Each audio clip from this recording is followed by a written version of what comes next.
I'd like to welcome everybody tonight to the Cheatham County Commission Workshop, July 14th, 2025. We're going to open up the public forum. I've had 4 forms turned in. I'm going to put a clock up here for you. You'll have 3 minutes to speak in the public forum. First person tonight is going to be David Mixon. Yes, sir.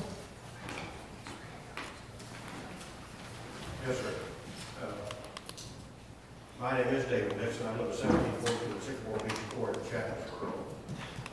First thing I want to do is apologize. I tried 3 times to get up here, and first time I was at 7 o'clock instead of 6. I didn't know you'd move the meetings up. Second time was a budget meeting, so I couldn't talk. And the next time, I forget what it was, but I got outburst at the end of the thing after you stopped the gavel. Wait a minute, I haven't had a chance to talk. So here I am tonight. So I want to apologize for that. I'm here, and I know it's not coming up tonight about campers on residential property. We went through this thing back in 13 and 14 after the flood. People were rebuilding, they were wanting to put campers on residential properties permanently. They wanted to live in them. So, like I said, it went for about a year and a half. This is the file I've got from that. This is my personal file of that episode in 13 and 14. And what it finally worked out to after a year and a half was to leave the rules as they were, leave the residential properties the way they are, not allow campers in those areas. If they want to get a variance, they can go before the Board of Zoning Appeals and get it that way. To allow somebody to just come in and set up a camper when you've got a $500,000 house or better on a property next to you just because they bought the property, is going to devaluate your property. We had people down at the Sycamore Lake area, or in the Sycamore Harbor area, which is where I live, put 2 campers on a lot that had a house wiped out. Put 2 campers on it, rent them out. First camper hooked into the surge. The second camper, he put a 5-gallon bucket on it. We were by one day, and he's picking up a 5-gallon bucket and dumping in the creek. And that's what's going to happen if you allow them to put a camper on a piece of just residential property. You know what it's like to live in a camper. I lived in one for a year and a half on a house rebuilt, and luckily they let me do that. But if they didn't, if the rule said I couldn't do it, I'd have to move up the road somewhere. And there's campgrounds around here. Cheatham Dam. If you want to live in a camper, go to Cheatham Dam. They're putting a new one down the river road, I think they're talking about. Do that. But don't put a camper in a residential area. Not as a permanent allowance, unless he gets a variance. I doubt he'll get that either. Every person that in this file that applied for a variance was denied, except for the ones that were grandfathered in because they had already had a camper before it was zoned R1, R2, or whatever. I've been through that. When I bought my property and I went down to the Sycamore Harbor area, I drove past a couple campers on properties. I knew they were going to be there. I have no right to make somebody move out if they were already in or grandfathered in. But to allow somebody else to come in later, after I spend a lot of money on a piece of property, to live there without a camper next door is wrong. I know you're talking about overlays. They talked about that at 13 or 14. They've talked about all different kinds of ways to let one person who's been in here, and I was late that day, but I watched him on the live stream replay. He sounded to me like he's pretty adamant. He didn't care what you guys said. It was his property. He was going to do what he thought he should, what he could. He didn't care. So I think if you got that kind of attitude, you got something to work against too. So all I'm asking is, since I got a chance, because I don't know that I'll be here next August when it comes up before the commission, I want you all to hear what I have to say. Don't let it happen. Let him go to zoning appeals if he wants to do that. If they approve it, then so be it. That's what the rules say. I don't think of that. All right, we appreciate it. Thank you. Thank you. Next, Mr. David Reha.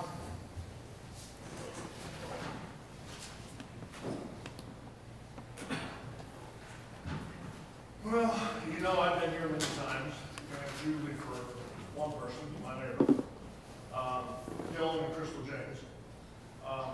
They're building again. Got documentation right here. No permits been pulled. They did a concrete pad about 30 by 60 at the other end of the property, no permits. apologize for that. They're doing whatever they want. And this county needs to step up and start doing something about it, because I'm sick and tired of it. I got criminal charges put against me, had to come into court, and this county went through those charges on me for animals at large, and the county knows that my animals are very secure and very taken care of. Yet I still got charges against me for that they filed. And I won, but still it cost me money. Why can't this county stand up? Because if somebody is not going to start holding him accountable for the building permits that he needs to be pulling, then none of the rest of the county should be held accountable either. Because it's just, you got to hold everybody accountable. And it's not right, it's not fair, and I'm sick and tired of them thinking that they can just do whatever they want, whenever they want. Because that's the way they live over there. Goes along with the property taxes. Their taxes are a couple $100,000 value more than mine. Shit, they got $3 million property over there. It's like a resort. This is another cabin. They've already got one cabin out there. Besides their living quarters. How many living quarters are allowed on a piece of property? Where's all the septic systems for all these cabins? There's a lot of questions that nobody seems to do anything about it. I've asked multiple times, and nothing ever takes place. I have cameras that go up and down the road. I never see a county car come in there for checking on them. They'll come and check on me, but they won't go check on him. So I need this county to start. I pay my taxes. I'm a law-abiding citizen, and I would appreciate it that if this county would step up and start doing something against them, because they're criminals. They're convicted felons. And they continue to do criminal actions over there. That's all I got. Thank you. Thank you, sir. John Llewellyn. Thank you, Mr. Chair. Good evening, everyone. I just wanted to start off by thanking this body for, again, taking up the discussion on the potential property tax rate. So just wanted to thank you for doing that. Do want to say, I know the past couple budget cycles have been difficult for you guys. You've had to make some tough decisions, whether it be the funding of the jail, funding of the staff. There's been some tough decisions that have had to be made. And I know, potentially, don't want to speak for you guys, but maybe one of the reasons why this discussion was delayed a little bit and brought back up again. The only thing that I submit to you guys is I ask two items. Please keep an open mind. And secondly, now is probably, if this body is going to take any type of action, now's the time to do it. With the property tax increase, the funding of the jail, and then the funding of the staff, that's been done. Those were two big eyesores, headaches, whatever adjective we use for the county. And if we're going to pursue this, if you guys are going to pursue this, I submit now's as good a time as any. So again, thank you for your time, and thank you for discussing this again. Have a good night. Thank you, sir. Mr. Steve Manger. First, let me thank you for allowing me to speak tonight. I'm Steve Manger, and I'm the Executive Director for Tennessee Constables Association. I understand there's going to be some discussion tonight regarding constables here in Cheatham County. I want to open it up and let you know that the Tennessee Constables Association, we're here to help any way we can. I'm not sure if there's issues or not with your constables. If you do have constables that are an issue, they're just like any other law enforcement agency. This can be turned over to the district attorney. The district attorney can look into the situation and address the issues. As the TCA, we have a review board. If you have constables that are doing things they should not do, turn it over to us. We'll look into it. If they're not meeting the requirements, then we'll suspend them from our organization, and we'll send a letter to the district attorney, the county mayor, the sheriff, and make them aware that, hey, these folks are not meeting the requirements of the state of Tennessee to hold this office. I'll be happy to answer any questions that you may have. I'm not sure if you were actually asked questions, but I'll be happy to answer any questions. And just know that we're here. We want to support the constables. I ask you not to do away with them because it's a free service to the county. And we'll work with the guys. We'll work work with y'all any way we can to save this office. Thank you, sir. Thank you. Does anybody else wish to speak? It hadn't turned in a form yet. All right, we're going to close the public forum. Mr. Ed Greer, you got us an update? Everything's going well. If we could stop the rain every day, we've had to push the pavement back another few weeks. Had a final inspection on our roof, passed this week, all the flat roofs. Got the HVAC running in the jail park, trying to get the humidity down, which is tough right now. So we're down about 70%, and we need it down below 50 to start casework. Things are progressing in the courtrooms. Everything's going good. We're looking, I may have told you last month, sometime in November for the move and open up the new jail. And the middle 13th of December, we're going to start remodeling these quarters and have the new courtrooms and everything in operation first of the year, and then start remodeling. Got a meeting tomorrow to start looking at all the work in the existing building. Everything we need to do. Anybody got any questions on anything? Complaints? Any questions? Anything going on with the maintenance building? They're working to get everything lined up, but probably start work on that somewhere around the 1st of August. Everything stays on track. We've got the flume pretty much built, and so they shouldn't be getting any water in the maintenance building. Anybody got any questions? Thank you, Mr. Greer. Thank you.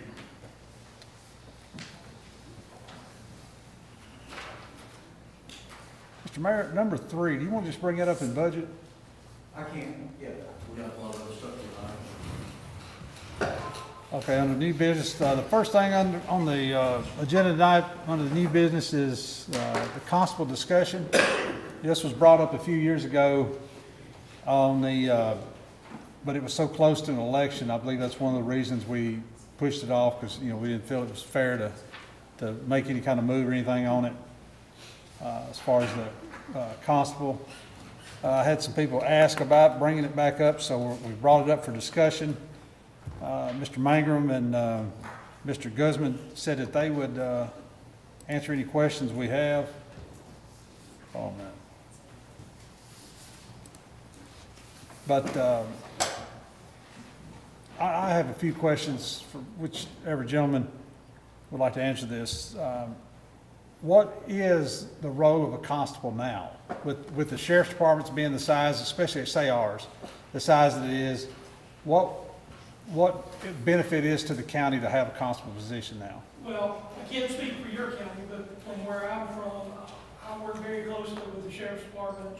We mainly serve civil process. If our county gets backed up, they'll call me sometimes to come out and answer calls. If you have bad storms, if there's a bad wreck, we'll go direct traffic. We're there to assist the sheriff's department and the police department. So in the county you're in, how many police officers or deputies do they have on their force? But it depends on which city. I mean, I'm from Murray County, and I think our average deputy per night is 5 to 6 on the shift, unless you have reserves that are out. And then we have other constables that come out and work also patrolling.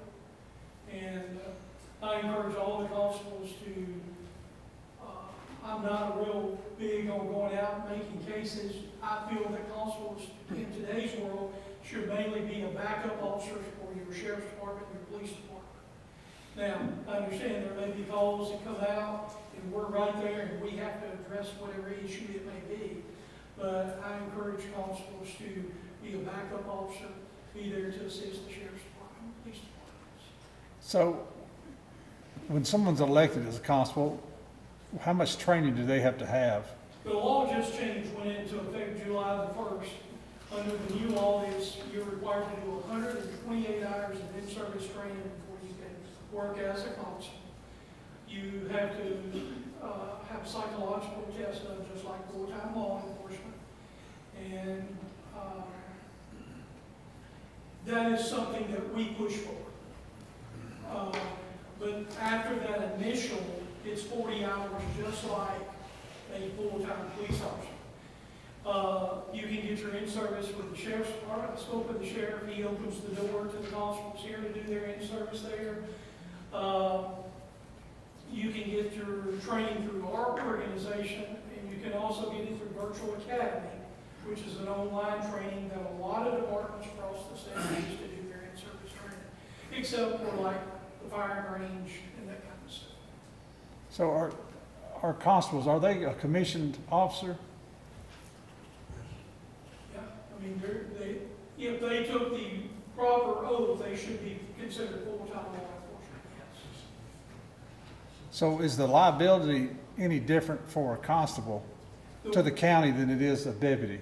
The way I understand, we dealt with this in another county, and according to the insurance of that county, is we fall, or constables fall under the same as any other elected official in the county as far as the liability goes. Unless your county's different, but.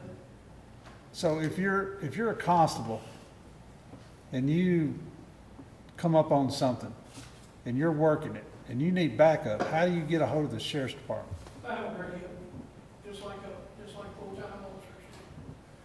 We communicate through dispatch just like any other officer. Mr. Binkley, does our constables have that access? I have no idea. We don't furnish radios for the constables.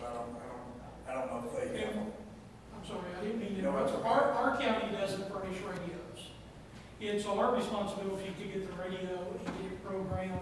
Everything that we have equipment-wise, we pay for out of our pocket. I'm currently serving fourth term, I think it is. I've been a constable since 2006. The county's never paid me one penny for any equipment or supplies that I need. I pay for that out of my pocket, simply because I love serving people. I love to give back to my community. That uniforms, gun, radios. I just bought an example, a 2024 Dodge Durango to work out. And everything that we have to pay for ourselves. So when you said 120, once one gets elected, 128 hours of initial training, is that, I guess, is that the law, or? That is the law. So That went in effect July the 1st. is that something that's online, or is it in person? You can do it either way. You can do virtual academy, or you can do it in person. And I will be honest, I don't know the exact number of hours, but there are some requirements there that they must ride along with another constable that is certified or a full-time certified law enforcement police officer or a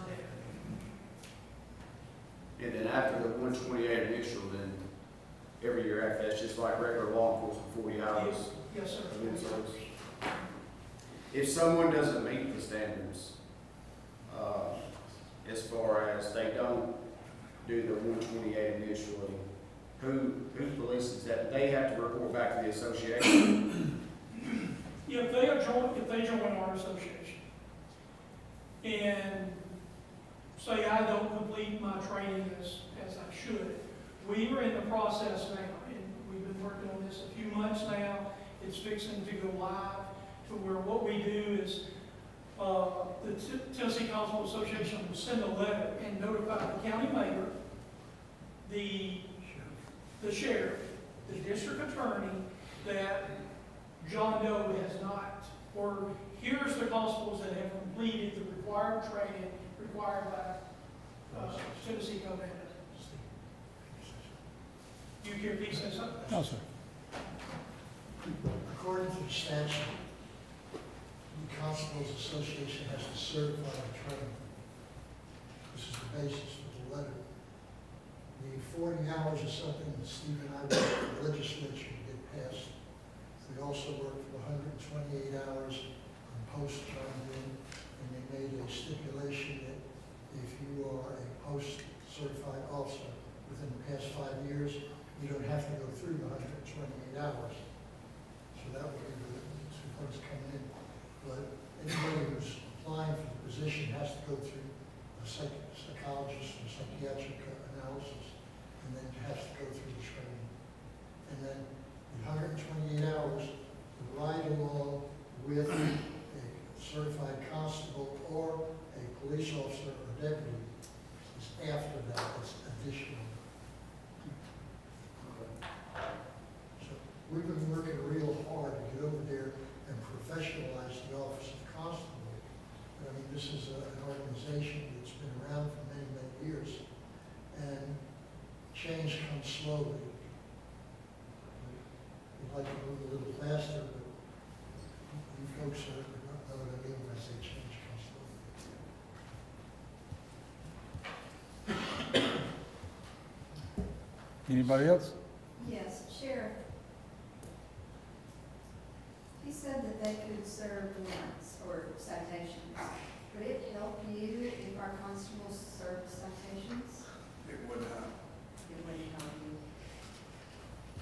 Do they do, any of the constables, and I know they're great guys, I've met several of them, do any of them actually do the ride-alongs with our deputies and stuff? What's going on with any of I that? think Fred Higgs probably does. I don't know of any others. What about serving civil warrants? That wouldn't be up to me. It'd be up to the clerk's office. You know, I don't know why this continues to come up. I mean, whoever is behind this, that's pushing this issue, I would like to know why. Because to me, in today's time that we live in, you can't have too many good people out there looking at your back. I certainly appreciate you, gentlemen. I wish we had two per district. Because, like I said, there's a lot of bad people, a lot of bad people out there, a lot of bad, and I don't see how possibly you could have too many good men or women out there looking out for you. Undercover, so to speak. I mean, to me, that's the most craziest thing I have ever heard, wanting to do away with these people, man. All they are is good for us, in any way you look at it. And that gentleman right there just said there's no liability, they don't make a dime, period. How can we go wrong? Mr. Chairman, yeah, I brought this up years ago when I was the sheriff. Every county has its own dynamics. Cheatham County in particular, and we've never, even though the office was there, the positions were filled, but there was really no active involvement between constables and sheriff's deputies. The purpose of the constable was during the time when the sheriff of the county had very few, if anybody to assist him in his duties. So the constables that were elected in different sections of the county would often go out. I remember Sheriff Wheaton, he relied on the constables because he had very few deputies that could actually go and help him serve warrants. And so, but over time, that requirement, that need has been diminished because of the sheriff's offices have been able to have more deputies appointed, more deputies hired. That's not in every county, so I can see some of the counties that are very rural that depend on the constables. Cheatham County, at this point, has gone past that. But the one and only thing that really concerns me more than anything back then and now is that in this day and time, right, we can use all the help we can get. But in this day and time, everyone is so suit happy. Events that happen are ones that end up either somebody getting hurt or end up a lawsuit being filed by someone who was pulled over by a constable. I have nothing against the constables, but I feel the training and all that we have now for the deputies is what is needed to keep the county out of being sued. My worry is a constable the county is liable for a constable's actions just as as we are on the deputy's actions. I have a real problem with that, because deputies are trained, specifically trained for traffic stops and for, some constables, from Pegram, one we had before, was great to work with, but he also had his own self-imposed boundaries. These are elected positions, so the sheriff's not their boss. No one is their boss in any given county. That's my concern. It is an elected position, but the safeguards aren't there. Maybe they are now, being effective July 1st, a few weeks ago. My concern is the liability the county has on their shoulders. And one of them is involved in some type of deadly force issue or any kind of issue that involves the suit. It's going to be the county that's going to be sued. And I like all these guys, I really do. I just think as far as the office of constable has to really be determined, be looked at from a county basis. And we're a growing county, fortunately or unfortunately. The deputies, and Sheriff, you can tell me, do the deputies know their constables, who they are? Do they know them? I think they know, yes, Have you had any issue with any constable that we have right now? yes. Okay. Well, you know what, I've been sitting here 3 terms, and I've never seen any lawsuit or any inkling whatsoever of a lawsuit toward these constables, but I have seen numerous lawsuits brought up to the sheriff's department. Well, we're out there on the front line. The constables aren't necessarily on the front line. And luckily, and this is not to be disparaging toward the constables, but really, and Sheriff, correct me if I'm wrong, do the constables actually do anything? Well, I don't know anything. I mean, if they do, it's like you said, they're elected. I'm not their boss. I don't really know what they do, to be quite honest. Well, I'll say prior to 1990, when my dad was sheriff, he wasn't their boss, but he damn sure told them what to do. You know, it was courtesy. Right. And he worked with them. And I'll say this, I've worked our constable. I've had him escort combines and tractors, and I've had him go check, I'd get a telephone call that some people were trespassing on my property, and I've sent him, rather than tie up a deputy for that. So I think, I'm like, man, I think it's something that we need to keep. I know my dad used his constables, and they would ride with the deputies, and he had part-time deputies, and they would ride with the part-time and let the full-time deputies have a night off, day off. So I know they can be utilized. Yes, Mr. Manger? Brought up a real good point, sorry, I don't know your name. Elected. They're elected just like you as a county commissioner. The people of the district chose to put these gentlemen in office. I think that's important. The county voters chose who they wanted to be their constable. Amen. And I personally feel like, and I say this because this is truly how I feel. I have put my heart and soul into constables across the state of Tennessee. If you choose to do away with a free office that costs you as taxpayers $0 because there's a fear that you may get sued, and I'm not being smart when I say this, but it's no different than you sitting here as county commissioners or the sheriff sitting here, all due respect, sir, in respect to all of you. But each one of you can get sued because you make a wrong statement or a wrong comment at the wrong time. It's no different. These guys are elected just like you as county commissioners. Respectfully, sir, it is different. This is life and death out here for every traffic stop. That's why we have body cameras and car cameras, because it's such a lethal environment that we're in right now. And I agree with that. I agree, we live in a bad world. it's not the I started policing in the 90s. It's a whole lot different now than it was back then. But if we're meeting with these guys, when I say we, I'm referring to your constables, if we're meeting the requirements that the state of Tennessee requires, how can you sit here with a clean conscience and think about doing away with these guys? It's not right in my opinion. And I understand, I'm an outsider coming into your county speaking, but I've got to stand up for the guys that I think are right. And I understand your concern, I totally do. No disrespect to it. But at the same time, if you put the shoe on the other foot, you're taking something away from them that they work hard to. And I agree with you 100%. And I challenge these guys to work with the sheriff, get to know the sheriff's department. It's just like I tell other constables across the state, and this is how I done it when I was elected in 2006. A lot of the guys knew me even before that, on the good side, not the bad side.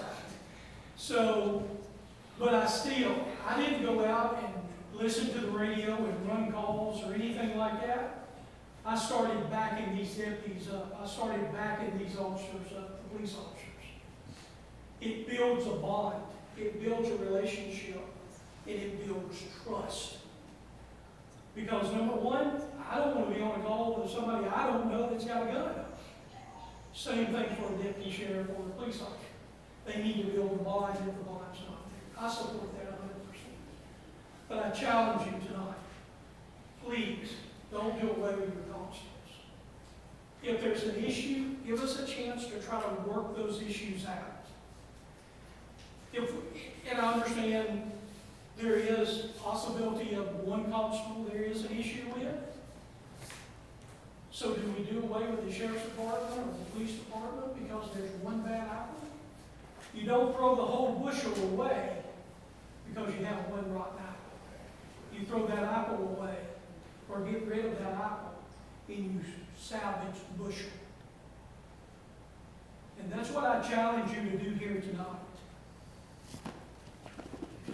If one of the constables gets in trouble and everything, is there any way they can be decertified or kicked out of office? If a constable is doing something wrong, it needs to be reported to your district attorney and let your district attorney's investigator investigate the complaint. And then go from there. If there's charges brought, yes, as a county commission, you can start the process to remove, and a judge can remove that constable from office. If you've got criminal charges, yes, or been convicted. You can be, I will tell you this, we had one, and I'll tell you how we were working back to the training part. We had one in a complete different area of the state of Tennessee. He had I think it was 38 of the 40 hours required in his in-service training, like just a couple hours. We as an association sent him an email going, we encourage you, do not do anything as a constable. You haven't met the requirements of the state of Tennessee. And the reason we do that, at the end of the day, this boy's going to do what's right. And if you're out here and you're enforcing the law or you're trying to uphold the law yourself, you need to meet the law yourself. You need to live by the same guidelines. So if there's constables in your county or my county that doesn't meet the requirements, we're going to bring it to their attention. I'm going to hold their feet to the fire. Because if I don't, it looks bad on me. It looks bad on our association. It looks bad not only on our association, but constables across the whole state of Tennessee. Mr. Sheriff, when you hire a new deputy, what is his procedures to be able to go out on the road and work by himself? We do field training for 12 weeks, and then they go to the police academy for another 12 weeks, and then they do 40 hours of in-service a year after academy. And that's long. I don't know, I mean, I can't get around that. So where do they learn their techniques to defuse the situation, or how to, when they pull somebody, or how to park their car to where they're not a liability in the road? Where does that type of stuff learned? Well, part of it's through our training and our field training, and then part of it's through the police academy. Mr. Blight, what is the liability of the county? Do we cover the constables on our insurance, liability insurance, where, you know, if they stop somebody and, you know, something happened? I'm not sure about the insurance question. We would have the same liability as any other law enforcement officer. So you can certainly get sued for the acts of a constable that is not under anyone's direct supervision. I guess it's the concern that's been out there. I imagine the insurance would provide coverage, but I'm not certain. You know, insurance companies have exclusions. Do we know how many constables in the county are certified? Mr. Magrum? I will be honest, my secretary was out of the office today. I found out about this today. I sent an email. I haven't got one back. If you don't mind, I'll check right now to see if I did. And if they're not certified, then who is responsible for telling them don't be a constable? I mean, Well, like he said, if they don't do their training, they'll send an email or a message to the mayor and the sheriff and the DA's office that they haven't met their. That's where your insurance would come in. If you've got somebody that's not certified out there doing police work, then they could really, I mean, I think that's where you would really get in a problem with insurance. But the way I understand it, that's only for new constables after the next election, because they're grandfathered in. They're already doing 40, they're required to do 40 hours of in-service now. If, excuse me, if they have not completed their 40 hours of in-service, they're in violation of the law.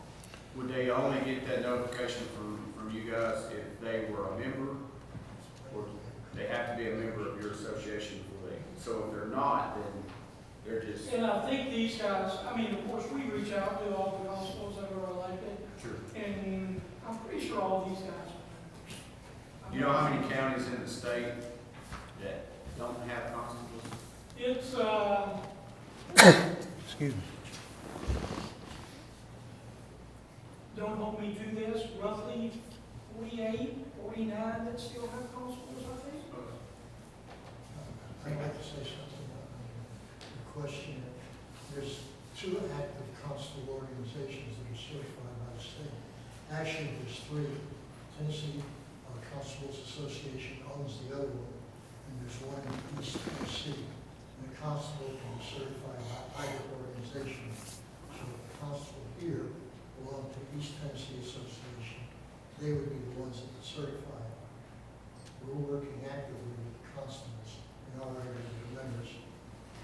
I believe our fellows are members of the local association. You know, Lee, there's a fine definition between constable, deputy, sheriff, and I think each one falls under different, but they do different jobs. I think any constable we got ain't gonna go in and do what a SWAT team would do. They're not capable, that's not what they do. Now, if one of our schools was in jeopardy and one of these 6 men that represents this county was the closest one to that school, I'd say every one of us would be glad to have him.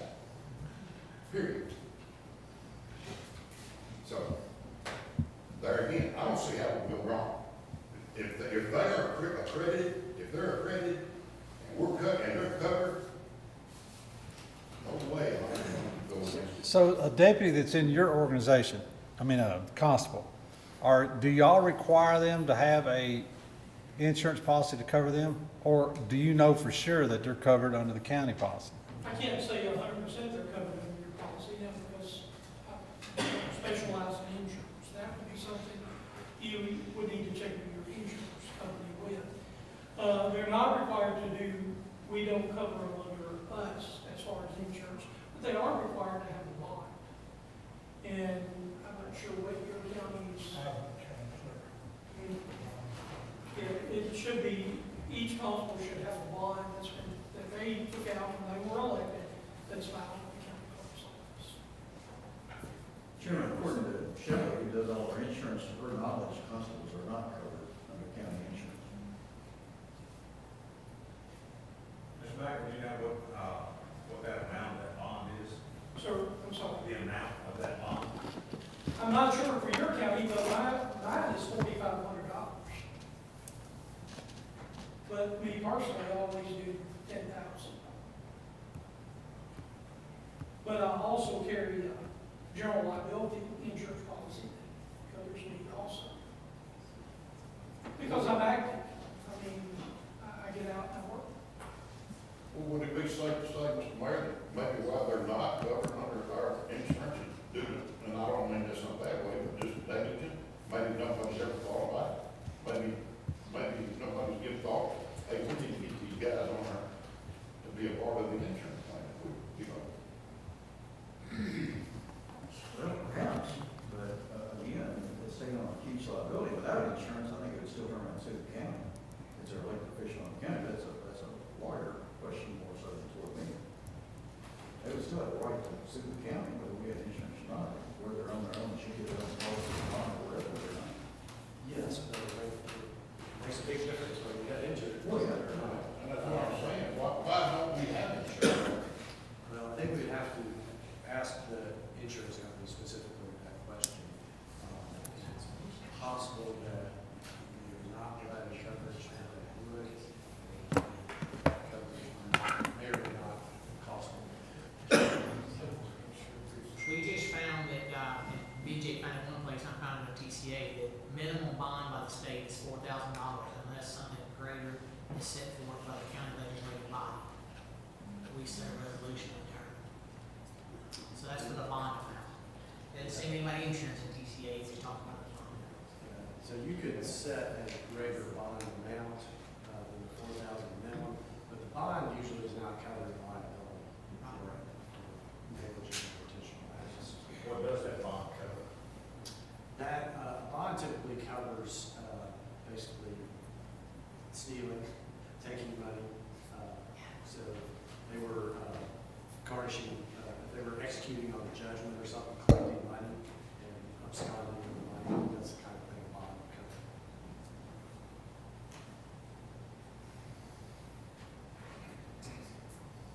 Can I ask a question? Yes, sir. Do you have a volunteer fire department? Every fire department we've got, well, other than within the city, but Is your volunteer fire department covered? Are they a liability? They run emergency lights. All but one, I'm just throwing some, all but one fire department are part of a town. So actually, the city fire cover, so they're under the city. And there is one volunteer fire that's not. I would assume they have their own insurance. but they're part of the county? No. No. Okay. That's what I'm saying, the county, do you have a volunteer fire department? And please don't take that the wrong way, I wasn't trying to be sarcastic or smart. Anybody else got anything else? I just want to say that I think some of this came up prior to you guys telling us about some of the requirements that are now mandated. I know this come up before because I was on the commission before whenever it first came up, as were several of us. Now that you're talking about there's some things in place to potentially negate some of that. We have had some issues. It's not just with one particular person that we know about currently. There's been some other issues in the past, and I don't think it's to say that any of us are against or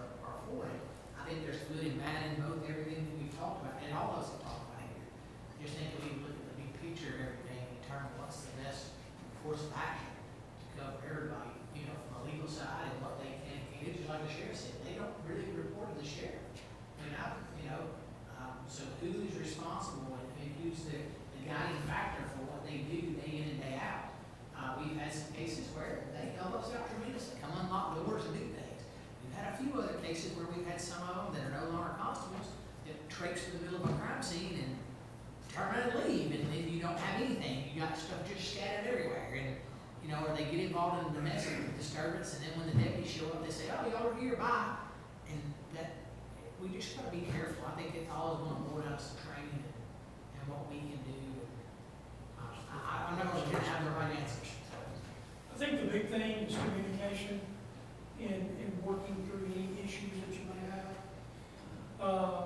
We'll help any way we can to work with your constables. I do know that Darrell comes all the way to Maury County just about every year to do in-service training there in person. I don't think he has this last year. I think there's been some family things with his mom or something, and he wasn't able to make it, but he's done it online. So, I mean, you know, some of these guys put a lot of time into this and money. I mean, I'll tell you, I drove 2 hours tonight. So if he's coming to do training, he's driving 2 hours there and back to get his 40 hours of in-service every year. You know, so I'm willing as the TCA to work with y'all, work with the sheriff, whatever he feels is needed or whatever y'all feel that's needed to try to mend these issues, and let's move forward and let them be of service to the county. Is there guidelines as far as what the constables can do and can't do? It's different from what the deputies and staff of the sheriff's department does, as far as the guidelines. Not that I'm aware of. I know they're elected officials, but I always like to use the good old word of just good common sense. You know, you've got to know where my boundary is. And I'll be the first to tell you, there's a lot of people who don't have that these days, but if there's a murder scene in my county, I'm not going to be the one to run down and get involved in it. I'm going to stand back here and go, hey, do you need me to direct traffic? What do you need me to do to the investigator or the sheriff? I think, and maybe that's something we can work on with some of these guys as far as training efforts and that kind of stuff. Here's your boundary. Here's where you draw the line. And I think if y'all allow him to speak, I think he's heard me speak before in front of other constables in room full. I think I've always encouraged him, be the backup officer. Be there to back up your deputies and your police officers. You know, be the first to tell you, I mean, unless it's something major, somebody's getting assaulted or something like that, I'm not going to be the first one to hit my blue lights and run down the road. I'm going to be rolling, and I'm going to get there, and I'm going to be a backup officer with that police officer. I feel that's our job nowadays. I don't feel it's our job to get out here and try to make cases and write speeding tickets and all that kind of stuff. But I'm willing to work any way I can to try to put boundaries there. But the law doesn't allow us to, it's going to sound like I'm talking out of both sides of my mouth here, but the law doesn't allow us to put restrictions on them because they're elected. They're their own boss. But we can encourage it through training efforts and that kind of stuff. Does the constables, do they, or the deputies cover the football games? Do they cover as far as traffic control and stuff like that? Do the constables do that? We can do just about anything the deputy should. Do y'all do it now? I'm not from your side. We haven't, I know Mr. Fred works ball game, I can speak for him 100%. Y'all do the football and basketball? So we do basketball. They do like the little league basketball on Saturdays and like the elementary schools and things like that. If it wasn't for him, he's the one that covers all that for us, basically, or they, not just him. Are the Constable, are y'all allowed to carry a firearm? Yes, we have full powers of arrest. So how does it, a reserve deputy, when you say a reserve deputy, in comparison to a constable? Well, reserve deputies are required to have 90 hours of training. We're starting out with 128, plus they get the 40 hours every year. But different counties have constables do different things. My background is basically as an investigator. I'm a former DEA agent. Before that, I was a special agent for the Air Force Inspector General's office. I'm in Wilson County. They don't really need me as an investigator. I've known the sheriff and several sheriffs before him, and knew them when I was a DEA agent. If they need me, they know that they can call me. I'll get over there and work an accident and do traffic control. And then, if they're done with me, I leave. If not, I'm gone. If a civilian calls me up and tells me they got a problem, if it's within my purview, I'm giving them advice, I can do that. Some folks can't. There are a lot of constables all over the state that are former police officers. And under the new rules that come out, a police officer who's post-certified and certification is within 5 years of leaving the department doesn't have to take the 178 hours because they're certified. Now, in my county, the sheriff doesn't want us to serve papers because they get paid for serving papers, and that's part of their money. So I don't get involved in serving papers. I also don't get involved in going out and chasing traffic. Now, if I see a violation, I can get over there, copy down the plate number, and I'm prepared, I can testify so that somebody can come do something. We use common sense. If I'm in a grocery store and someone pulls out a gun and starts shooting, I can respond. But I'm not going to get over there and walk up to somebody by myself, throw a little 160 pounds on me, and take some guy's Steve size and try to take him down. Of course, I'm sneaky, I could come up behind him and get him. And I've been trained to do it. But I mean, I'm 86 years old, so I don't get over there and do things like that anymore. I'm just there as somebody who happens to be on the spot. I've trained a lot of the police departments in the state of Tennessee in undercover operations and surveillance and organized crime, because that was my specialty. As a matter of fact, I was up in Dandridge a few months back when we had a constable's meeting, and some fellow walked up to me, he was a constable from Mountain City. And he says, "Hi Frank, I know you don't remember me, but I took your training in New Orleans." And that's where I was originally stationed before I got transferred to Tennessee and fell in love with the state. All right, guys, anybody else got any questions? Is this something we want on the agenda Monday night? It's up to y'all. Don't leave it on the agenda? Don't put it on the agenda for a vote? Yeah, I mean, that's what I'm asking. Yeah, I'll just put it on.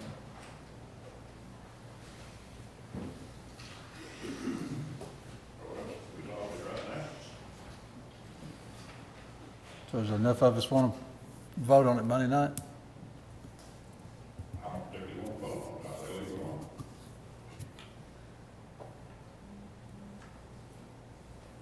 Leave it like it is? My thing is, I think they're good guys and everything, and my concern is about what do they do to work with the sheriff's department and the deputies as far as, and I know they're elected officials, so it's different, so they're not under your direction. How can they work, like I know we have an issue with one, but I know that's the first issue we've had in a long time. But how can they work together if we are to keep them, the constables, how they will work together, you know, with the sheriff's department? Are you asking me? I don't know how to answer that. They're elected officials. I met with these guys, every one of them, September the 1st, 2022, and I said, I have 5 or 6 in services every year. You are welcome. I've got one that shows up every year, and that's Red Dead. I don't know what the rest of them do. Are they certified? I have no idea. Well, I know one Fred question. Biggs does. Each one certified. So therefore, 20 years in this county. you're asking me how to control them. I don't have any control. I tell you exactly why I do that, because you run in the sheriff, I've been through Doris Weekly, John Holder, a number of sheriffs. Some of them, Mike Breelove, he didn't offer that to us. I asked him about it, no in service. So I decided to take it with the Constable Association and not have to fool with the sheriff. Because some of them will give it to you, some of them won't. That's just the way it is. You're the most hated law officer in the state of Tennessee. It's always been that way. I was elected in '86. I don't think, He's the only sheriff that really, and John Holder, I helped him, and Doris Weekly. From there on, they don't want nothing to do with it.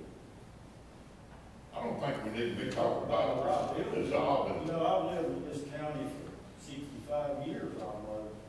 I've seen a lot of liabilities. This man right here, county got sued because they tased the man nearly to death in the jail. We had a county executive, he bought a railroad and forged the accountant's name. His name was Martin Austin. I don't think he even went to jail. All right, guys. We've had liabilities in this county ever since I've been there. And they's on payroll. All right, so what do we want to do with this Monday night? We want to leave it alone? I just need kind of a consensus here, put it on the agenda or not. I don't think we need to be even talking about dissolving their positions. I think we need to be talking about refining the situation at hand. If these gentlemen need to be accredited, then we need to make sure they're accredited and they've got the goods. But to just say, oh, you're out of here, no, we don't need you anymore. I'm not for that, but I am for making them, if they need 2 or 3, get 2 or 3. If you need this, you need that. If they're all in compliance, how can we go wrong? And as far as saying, oh, we've had trouble with this one, or we've had trouble with that one, well, how many deputies have we ever had trouble with? How many times have you ever opened the paper and seen where a deputy done something? In this county, in Davidson County, in any county. Nobody's perfect. Mr. Jimmy, I never said that. I didn't say you did. I'm saying I read the newspaper, and I can sit right there and see, every time I open that paper, you got a deputy that's done something wrong. But I can say this as a leadership of the sheriff's office, when they do, we do what we gotta do, whether it's terminate them or whatever. We don't have that option with a constable. Why can't you just terminate it? Now I'm being told that there's some things we can do, and let's go for it. That's what I'm saying. That's what I'm saying. I agree. That's what I'm saying. I'm not one bit for getting rid of these guys. I'm for making them better. All right, guys. And let's have somebody that's accountable to make sure that they're doing what they're supposed to be doing. I don't think we can. Well, they have their association that oversees if they've done their training. So I would like for you to check and let us know, let the mayor know. You can get hold of him pretty easy, email him, or any of us. You can email me, my email's on the website. Is all of our constables done their classes and stuff like they're supposed to? And I can check, see if they're all bonded, and then get someone to check and see if they're really covered on our insurance or not. I wouldn't want to be in that position and not have some kind of insurance, but, so unless I hear otherwise, we're not going to put it on the Monday night. Okay, moving along. Tax freeze presentation. How you doing, sir? Yes, sir. Doing well. How are you? You ready to get going with us on this? Yeah. So it's been brought up whether or not we want to implement the tax freeze program, and we've invited some people to come in and speak to us tonight. We've been over this before, but this is something that's important to a lot of our people in the county, so we're going to let him take over and give us some information. Thank you, sir. Hello, everybody. Can y'all hear me? My name is Ryan Duggan. I'm an assistant director with the Division of Property Assessments in the Comptroller of the Treasury's office. And I look back at my notes, and I was here last, it looked like December of 2023. So if you happen to have caught that one, it's going to be pretty much the same presentation. I will say, if you've got questions, please go ahead and interrupt me, stop me. Otherwise, it's going to be probably pretty boring for you, but I'm happy to talk about it. As I mentioned, I work for the Comptroller of the Treasury. If you're not familiar, this is Mr. Jason E. Mumpower, the Comptroller of the Treasury, great state of Tennessee, and his office mission is to make government work better, and that's what I'm going to try to do. Hopefully answer some questions and give you a little information tonight. So I'll start out with some property tax freeze basics. A lot of people will confuse what happens. With tax freeze. They think it's freezing a property tax rate. They think it's freezing an appraised or assessed value, and that is not what's going on. It is the taxes that are frozen, with a few minor caveats. Not all property is frozen, and as you'll see with this, I'll kind of get ahead of my slides a little bit, but there are some limits there. It has to be residential property, has to be 5 acres only. If you've got more than 5, the leftover is what we call the unfrozen portion, and it's taxed just like everything else. Property tax freeze is a local option for counties and municipalities. So the city can vote it in and the county not. Vice versa, the county could vote it in and the city's not. To qualify, the homeowner must be 65 years old by December 31st of the tax year for which they're applying. They must own the property and it be their primary residence, and they must meet income requirements. They must also file an annual application and recertify their income. This program is administered by the county trustee or city collecting official with assistance from the assessor of property in your county. Cooperation between those offices is crucial. The legal basis, I'm going to skip through this a little bit. It is provided for within our Constitution. It is also in our state law, the TCA 675705, effective for 2008. And then there are also some administrative rules that the State Board of Equalization put into effect in January of 27 that govern this program. Income limits are calculated under state law by the Comptroller's Office. It varies by county. These income limits are adjusted every year by the Social Security Cost of Living Adjustment. We call it the COLA. And tax relief limits are adjusted by that as well. I've had this question before. That's not an option. I've had some jurisdictions that say we want to vote it in, but we don't really want to increase it every year. We just want to keep it like it is. But that's not really an option.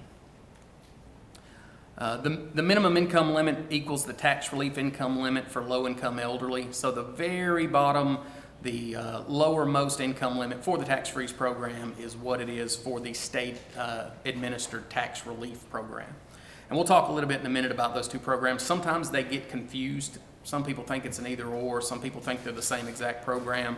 One is state administered and one is locally administered. So for tax year 2025, the income limits range from $37,530, which is the lowest, all the way up to $67,460, which is the highest median income in the state. Anybody want to take a guess which county? That's correct. I told you I was interactive. For Cheatham County, the median income calculated for tax year 2025 would be $52,580. Here's a map that shows income limits across the state.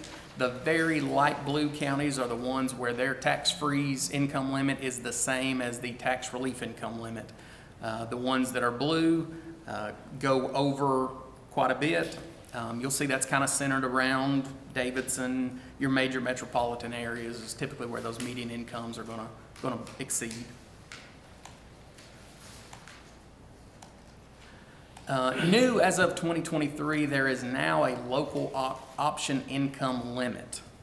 So the median income here for Cheatham was $52,000. If you were to vote in the tax freeze, you could also have the option to vote in a higher limit. The limit established in 2023 was $60,000. It's just like the other income limits, is adjusted annually by the COLA, and it's at about $61,900, I believe, for this current tax year.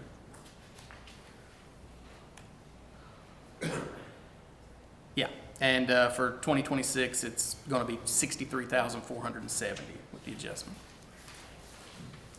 We have roughly 27 counties and 35 cities across the state that have voted in the tax freeze. So 27 out of 95 counties and 35 out of, 300 and some odd cities, I think. As I mentioned, and you'll hear this quite a bit, the fundamental concept is it's the tax amount that's frozen, not the value, not the assessment, not the rate.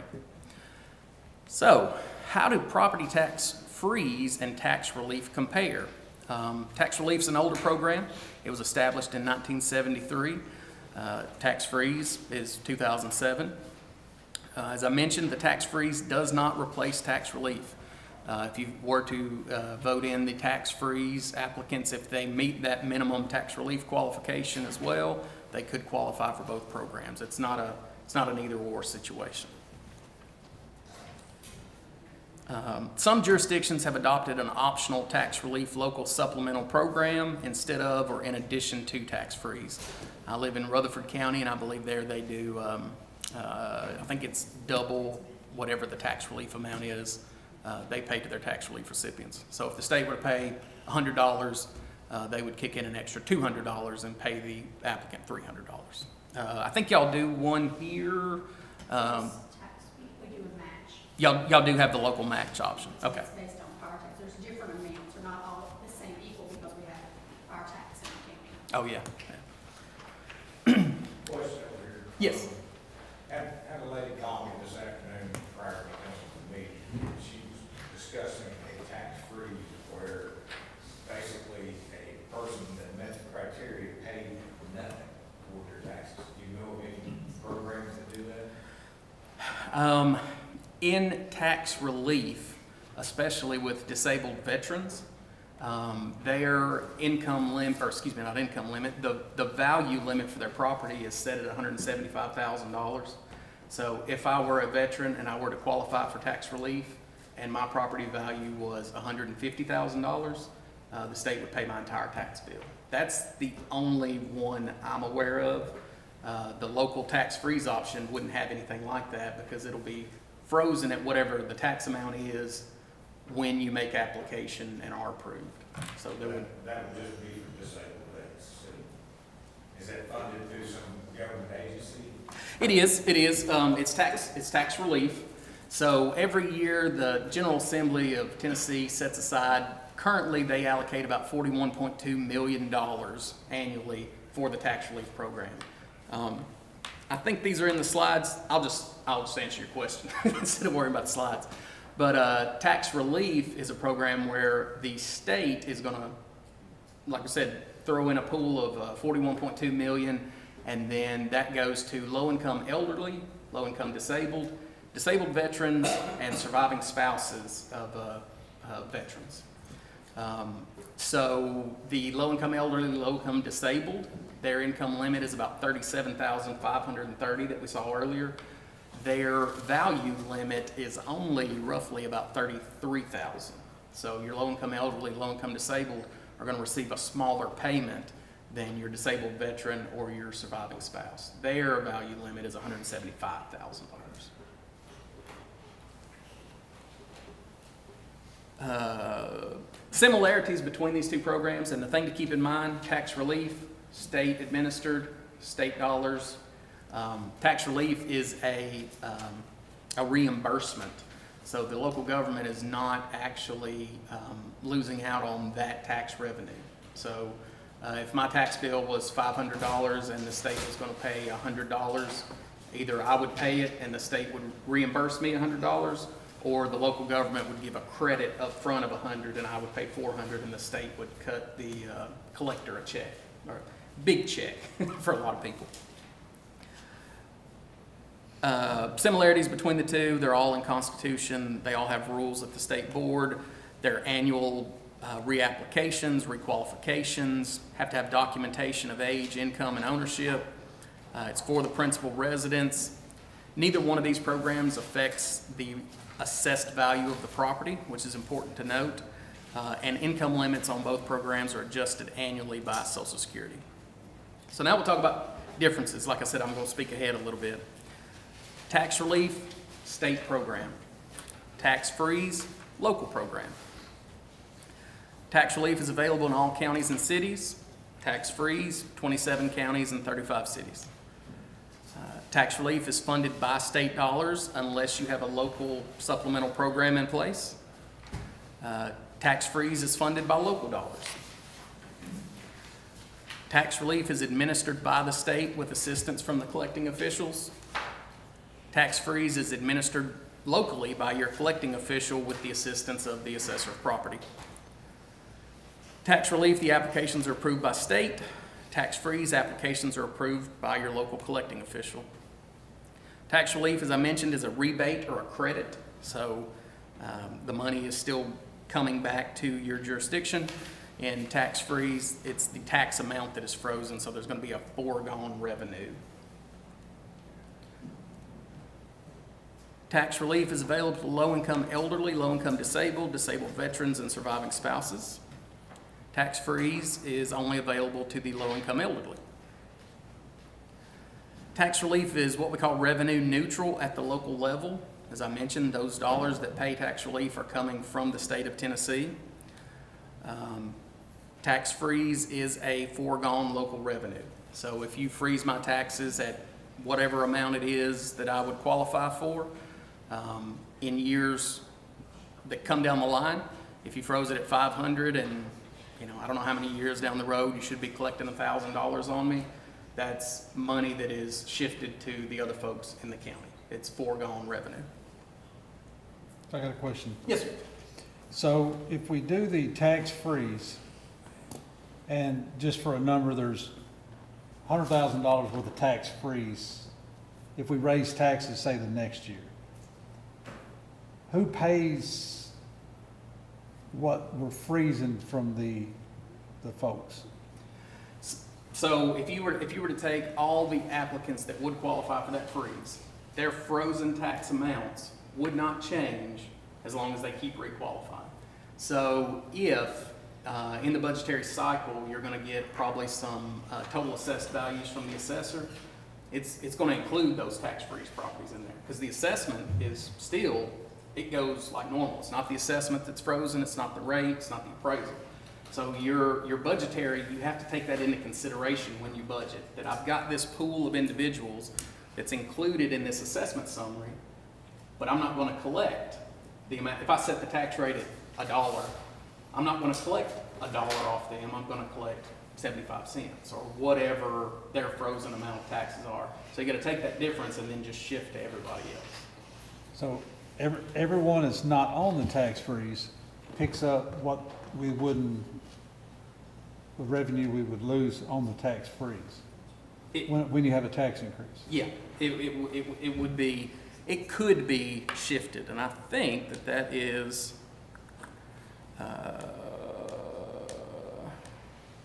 yeah. State tax relief does not affect the local tax rate. Local tax freeze can affect the local tax rate. So, whereas if you have tax freeze, and if you were collecting the amount of taxes you should be collecting, you might not have a tax rate increase.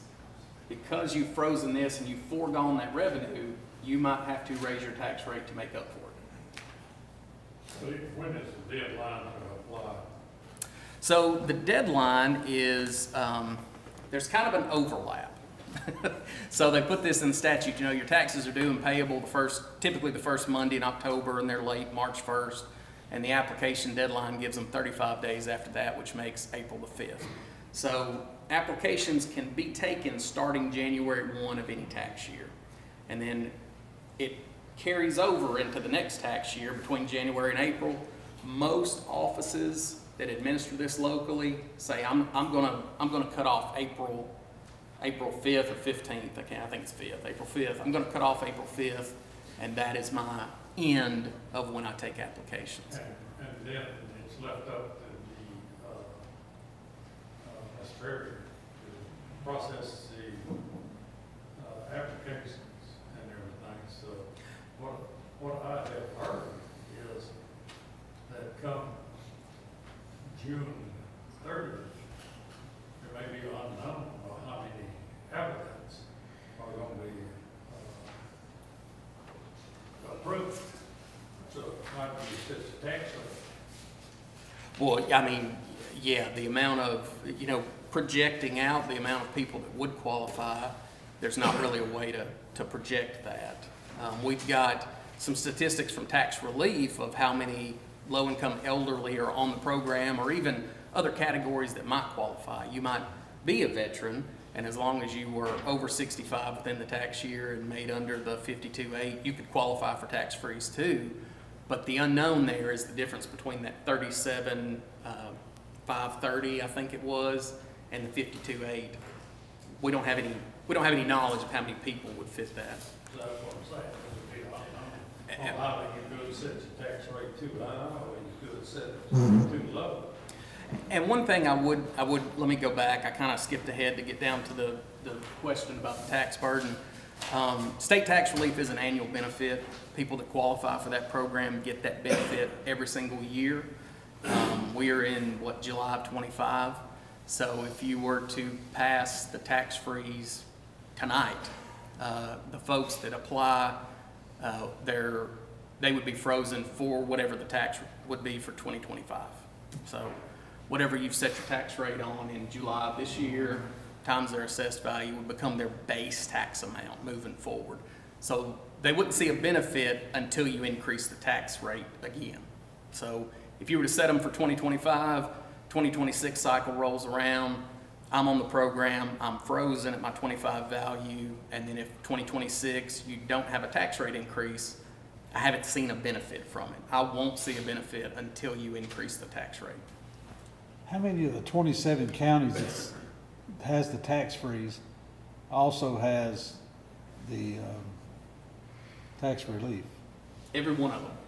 So they have both? Tax relief is available to every county and city in the state of Tennessee. It's state-sponsored, state-administered, so there's no, we've had some jurisdictions that have told me before, we don't take advantage of that program, and I said, well, your citizens do. So. How many people in Cheatham County are on tax relief? 835. We have 835 people on tax relief. 514 of those are 65 and over. So the Okay, state, so you could have 500, maybe 500 something people. we would have at least 514 if they applied, if they came to apply. But they're at the 36,000 income. They're at the lower income. And then you would have whatever that amount is between the 36 and the 52.8. That's the unknown variable in there, is how many. If you got 500 of people and all, what is the tax that those 500 people are paying and all? Are they paying, $1,000 a year or what? How much money are? I have no idea. I would have to look up each 514 people to know what their tax Well, I think that's what liability you is. need to do. I mean, we need to know how much money you're gonna be losing if you do these. Well, I don't know, because it's based on assessment and ratios, so I mean, that's something we'll just have to deal with as we get the applications to process them. Yeah, their income. Yeah. I don't know what their income is. I don't know what it's gonna be. But you said you got 500 people that would be eligible. Because they're at their income limit, but I don't know what their current tax liability is.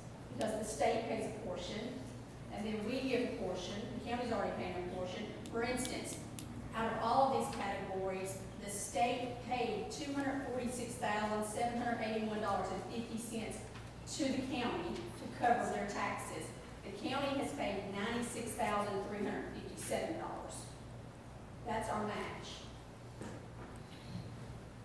So some of the counties that have the tax relief and the tax freeze they don't do a match. So we have the option of doing away with the match. Y'all can choose to do tax-free, and you can take the match away. Then we're gonna have to get into the legalities. Can we take the match away just from the elderly category and leave it for the rest of them, or does everybody lose it? And keep in Or mind, you just keep it, you do the match and you do the tax-frees. some do that. And keep in mind, you won't see any type of budgetary issues with that deficit until you would go to set that tax rate at a higher level. So if your budgetary items that you need, say we got to raise the tax rate X amount, you're going to have a small population of people that it's just not going to affect. So we're not talking about that much. I don't know. I don't know the number of people it would be. It would be at least the 500 and some odd, 514. probably a few more in the other categories, and then whatever the difference is between that. Probably more than that, if it, Oh, yeah, sure. it would be, instead of 514, it would be 714. I mean, there are counties who have county employees that are on tax rates. Full-time county employees on tax rates, because they're over 65 and their income is within their limits. Explain how it affects the fire tax for those folks. Yes, so they, also the ones with the fire tax gets frozen as well. Is it, does the fire tax, if it goes up, does their fire tax go up? Or is it frozen? It would be frozen. The way it's been adopted in our county, it is frozen. It would be frozen for the residential home and up to 5 acres. So we have another county that has a rural fire tax, and we had to work with them quite a bit. If I had a home in 10 acres, I would have a home in 5 acres that are frozen for my base county and my base fire tax. But I'd have 5 acres that if the fire tax went up, the tax would go up on that 5 acres, and if the county rate went up, it'd go up on that 5 acres too. So the assessments then become a little more complicated as well, just because if you do have someone a home in 10 acres, well, they're gonna be assessed one way on a home in 5, and the other assessments on the rest of it. So their bill is gonna then be a combined frozen and an unfrozen to make up an amount due of a tax liability. Same with anybody that's under the Agricultural, Forest, and Open Space Land Act, greenbelt properties. That is just the 1 acre, which is typically the home side. And then if I had 100 acres, I'd have 99 acres that would not be frozen, but a home and 1 that would be. Would you have to hire an additional staff person just to do this, or could you handle it? Yeah. Can I answer that? Yeah, sure. I'm Joe Griffin with CTAS. I'm a consultant for property assessments. I work closely with Ryan. I used to work with the comptroller's office like he does. And I was with the comptroller's office in a supervisory role when all this was implemented. We had several counties jump on this in the very beginning because it sounded like a great program. But once they started administering it, they saw that it not only was going to cost the trustee more time and effort and have to get additional staff, but Ryan's mentioned it a few times, and I just want to make sure this gets driven home. At his office, they administer tax relief. You walk into their hallway, it's a keypad. Those people that work in that office do nothing but 8 hours a day of culling income information from these folks. They know what they're looking for. They would come to her office and have to go to the counter and hand over all their income stuff locally to the trustee, and she would tell them right then if they qualified or not. I think that's an undue burden to an elected official. That's just my personal opinion. I support the trustee, but my work is with the property assessor, but these offices work together. And when we first got this in 2007, we thought the property assessor was going to have the brunt of the work, but it's come to find out it's the trustee. This was implemented last year in Haywood County in Brownsville, and I've had the trustee and the assessor call and ask me how they get out from under it because it's been so much work. They've hired a part-time person extra in the assessor's office and a full-time person in the trustee's office because of this program. So even though you're helping certain folks, we know who the really needy folks in the county are. They're the ones on tax relief. They've hit that income limit. Y'all are already supporting them with extra matching dollars, and I applaud you for that. Thank you for that. I wish more counties would do that, because those are the ones that these folks have called. The state has said, these are the ones that we know need the help. These are the, I won't say unknowns, but it kind of is, because until we know the income of folks when they apply, and she tells them yes or no, she won't know exactly how many. That's why your question couldn't be answered. She could estimate that all the ones, or most of the ones on tax relief will qualify for tax freeze, but beyond that, it's hard to justify. But the extra staff member is a reality. Your county is a large enough county now, it's still growing. You've got some pockets that have some rural areas that people have been there a long time, and they're paying for their meds and their insurance, and they're getting by. And that's our tax relief. And you've got some others that probably could benefit from this. But until you have another tax increase, it's just a lot of paperwork and red tape for the assessor and the trustee to administer the program.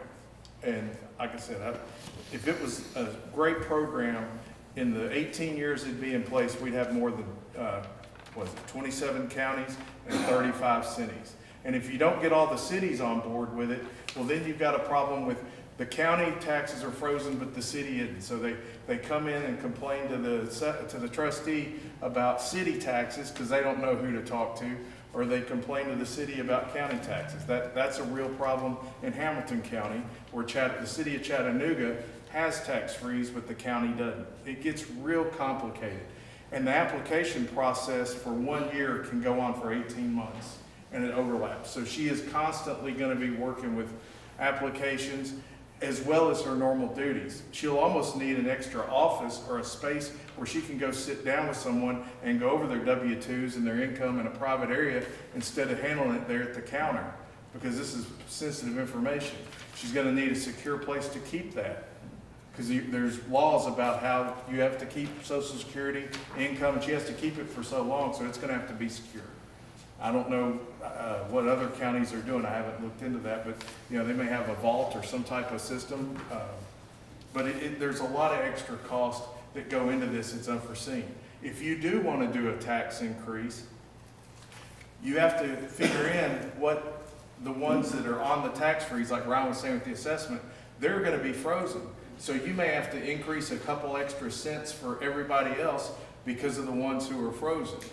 I'm not saying these folks don't deserve it, they do, but your tax relief for the ones that we know are really hurting and barely getting by. $37,000 worth of income is nothing, and if we can help them with property taxes, like you're already doing with the match, I think you're doing more than most, I'll say that.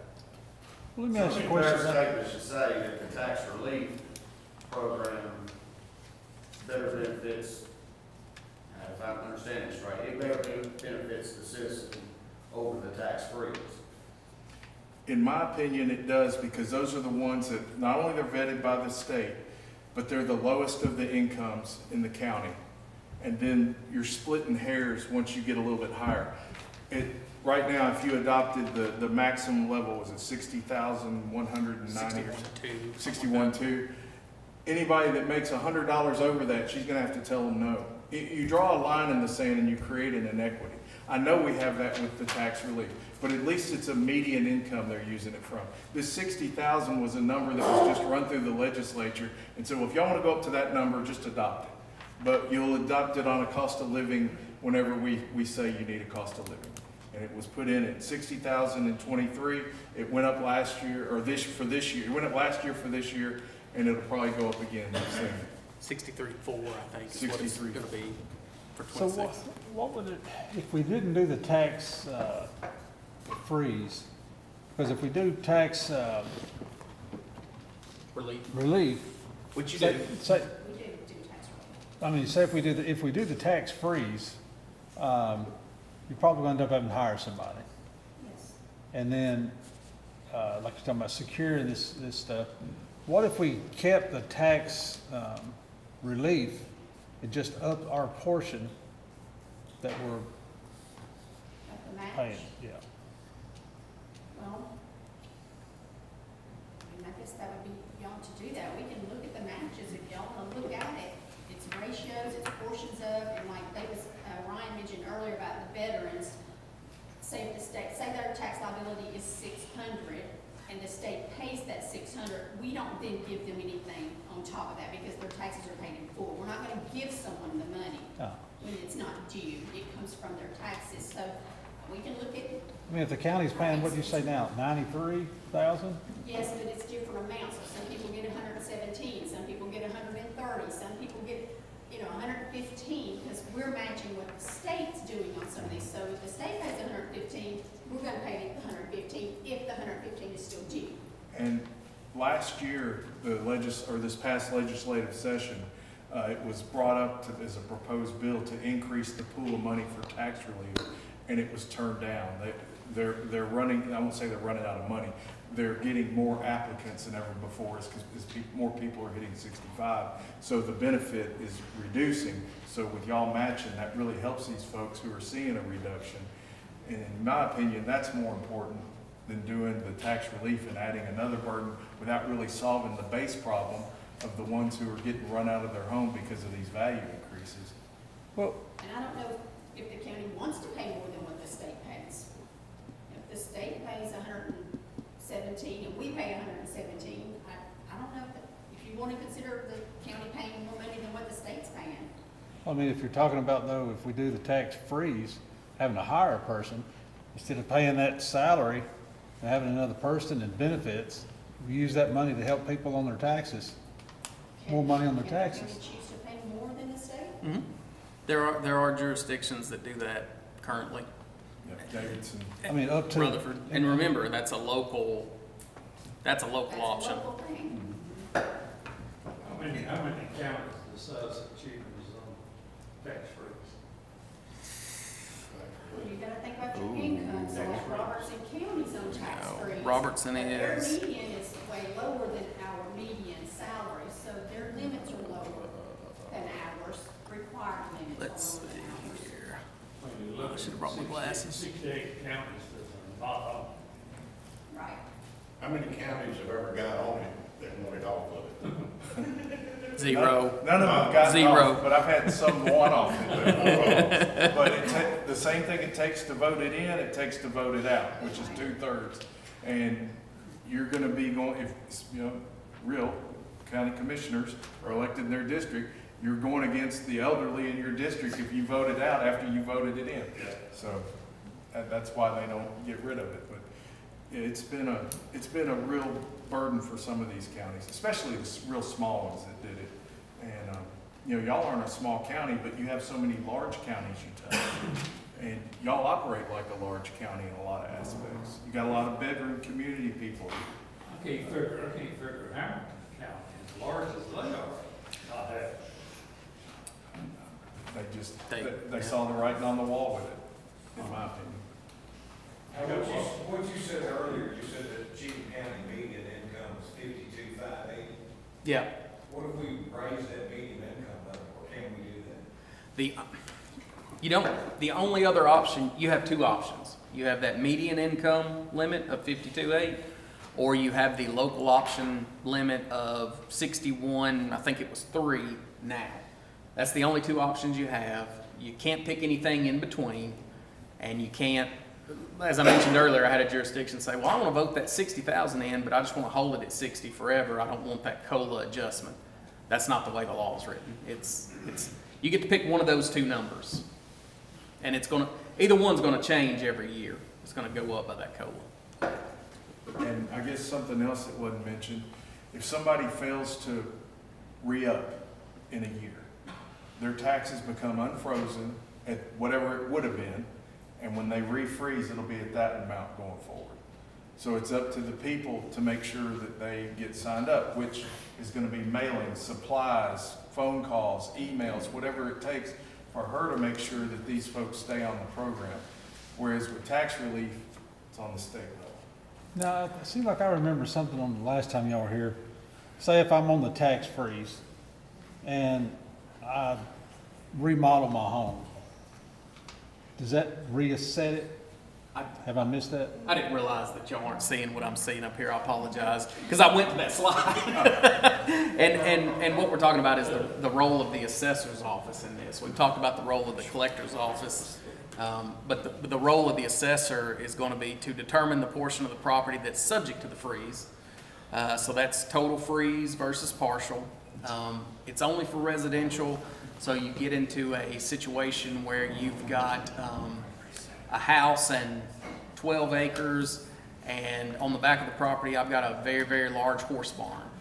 That's not a residential type structure, so it wouldn't be frozen. The assessor is also going to, in their normal review period where they're looking for changes to property characteristics, if it's a tax-freeze property and I add 500 square feet onto my house, the assessor is going to figure out what percentage that affects and how that relates to the frozen tax amount. So if I added, and I'm making up numbers here, but if I added 10% square footage to my house and my frozen tax amount was $1,000, my new one will be $1,100. It'll go up by 10% because that's what I've added to my home in changes. That's only physical changes. Another component of this is during the reappraisal year, there sometimes is the option that not the option, but the case where the value will go below the frozen amount. So the calculated tax amount, the appraisal, everything goes on in the background. You're still doing all the normal things you do. You're just also having to keep up with this frozen amount. So during a reappraisal year, if my taxes were frozen at $800 and the certified tax rate brings my tax rate down and my property didn't increase maybe as much as the others did, my calculated tax amount might be $700. I always pay the lower. So where my frozen amount was $800, during that reappraisal year, I'm going to pay $700, and that, we call it the ratcheting down. That becomes my new frozen base. I always pay the lowest amount that I ever pay.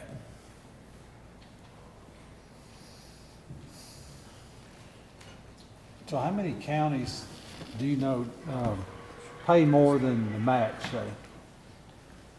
We don't keep up with that centrally for tax relief because it is a local option. So we don't, when we're calculating tax relief payments, ACV, application credit vouchers to give up front, we put on our applications a little spot for local match amount, but centrally at the state, we don't keep up with it, we don't track it because it is a local option and they change. So we take those applications, which is 800 and something of them, and we have to handwrite and fill that stuff out before we can prepare them to mail those to all the tax relief customers.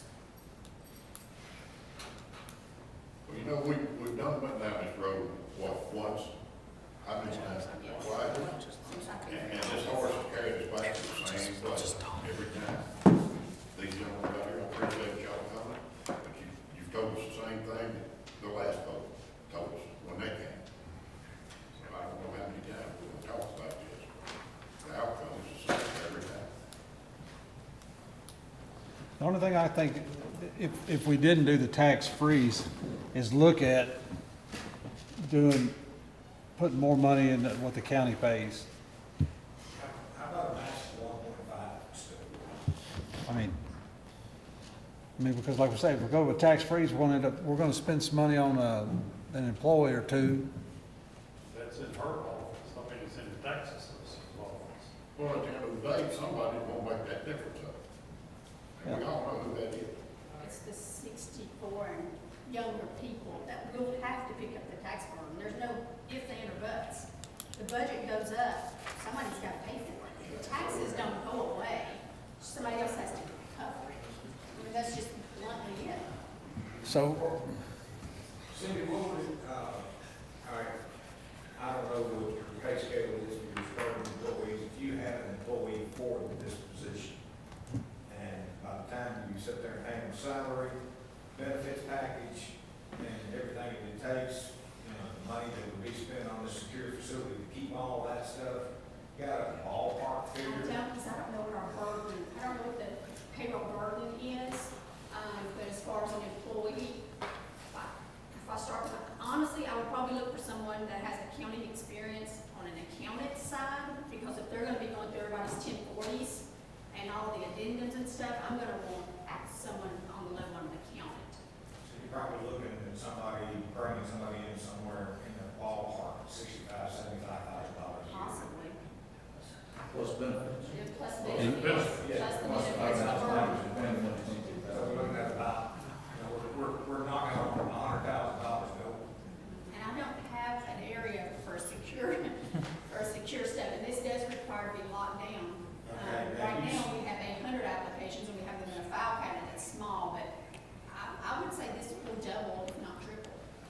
you don't have their income, you can keep a file because you just gotta look at their names and records.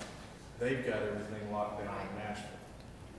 So right now, And there's like 5 people that are allowed in that room. There's so many, we only have a handful of people allowed in that room where, I can get in that room, my director can't get in that room. and we would have to do this, I would have to watch it. Just let everybody in the What was room. the match amount for last year? The total amount paid for our 24 tax year, the county paid $96,356. Once again, not more $100,000 term. So, we increased that 0.5%. Now, there's half of that 96,000 on top of what we already had. And it's still gonna pay for her employee, her secure facility, and benefits. So if we county matched at 1.5, I think that would be a better road to hoe, so to speak. Now, we need some kind of a private room for these meetings to go on. what about, Now, you would be, Our calendar is open to the lobby, so that was part of my process this year, when we talked about having a petition added or something, because I have people this close together talking about their social security and number and their date of birth and their income, so we're trying to do better with that as I can, but, when you lay out people's 1040s across the table, you're going through all their income and their losses and their expenses, and, you know, when they've got business, they're a business owner, now you're going through all that, it's a lot of paperwork, it's a lot of personal information. now you talking about on the tax relief? Yeah, we do it on the tax relief. I'll go through some of the tax returns, find losses or things as well.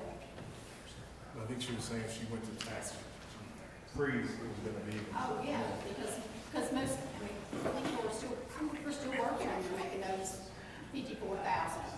But if we increased our match, it wouldn't affect you that much, right? Oh, no, I would just need to know what y'all wanted us to do, especially if it's over the state limit, because right now I'm using state, we're matching dollar for dollar from the state is what we're doing. So we just have to determine, are we gonna go $10 more, are we gonna go $50 more, what are we gonna do? So then I can figure out what our match would be, and then we add on to that. Because ours is adjustable because of the fire tax, not everybody has a fire tax. So some people's match is less than others. So if we said 1.5 times what the state, you can figure that out? We add in our formulas, yeah, And that would zero out a lot of people's tax bills, wouldn't it? it would help. Yeah, it would help. I didn't know a lot until this evening. I've received many phone calls from people 65 or older that need more help. I know they get the tax relief, but they need more. Me listening tonight, I'm hearing a lot of stuff of what we should not be doing on a tax freeze. It doesn't sound like that's the way to go. But we gotta do more. I think we need to do more. So I think the match seems to be from what I'm hearing, increasing the match to get better at that. I think that's probably the better answer. It's a benefit every year. So, But that going to affect next year, because this extra would come out of county general, correct? We have to make that payment, so I'll do 96 now, I think, currently, will be there. If you're gonna go 1.5, that would probably go to 145 and 50, that would make up. For the difference between those two, so you still make up about $48,000 in addition to what we're doing now. And then I don't know if y'all do that. I don't know if you can vote to do this. This might be a legal question. I don't know if you can vote to do that just for the elderly classification and not do it for the other classifications, or if you vote that in, if it's, has to be for everybody. And we do it for everybody now, right? Do it for everybody now.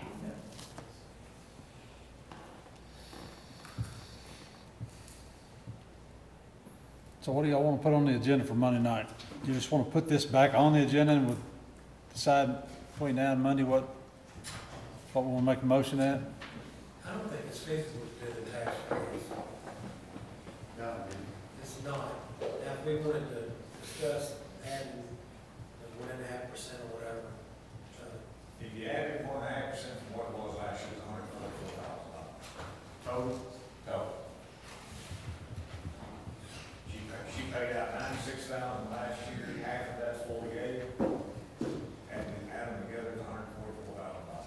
And that's a rough, because it could be more people qualify for it, but I mean, We put about 130 on the program from 23 to 24.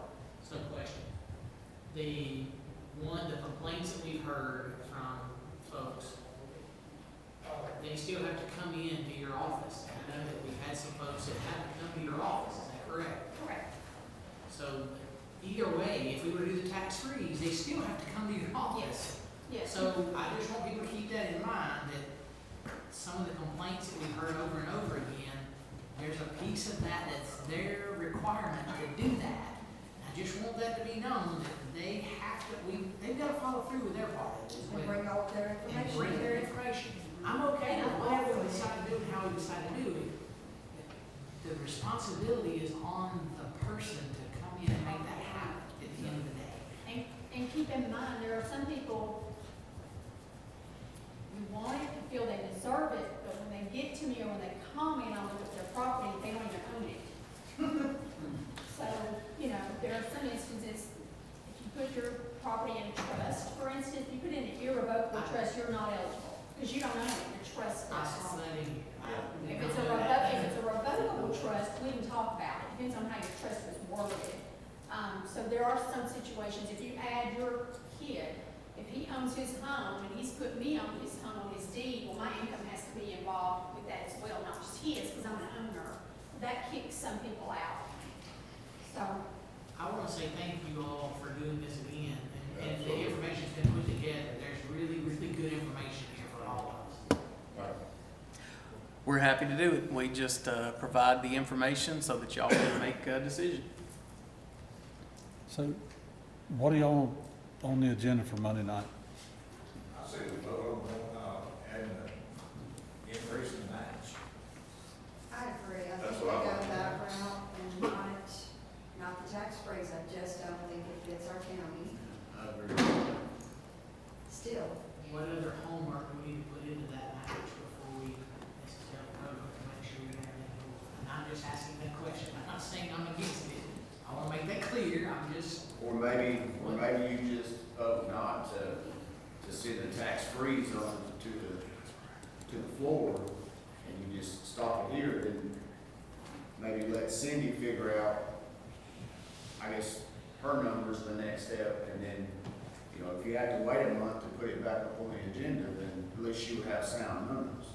Because if you don't do nothing right now, and it stays the same, I mean, we're still not going to change before next tax year anyway. We're still in the same boat regardless. So maybe if we just opt not to send the freeze to the floor and stay with the relief, then that gives the trustee's office plenty of time to come back with numbers.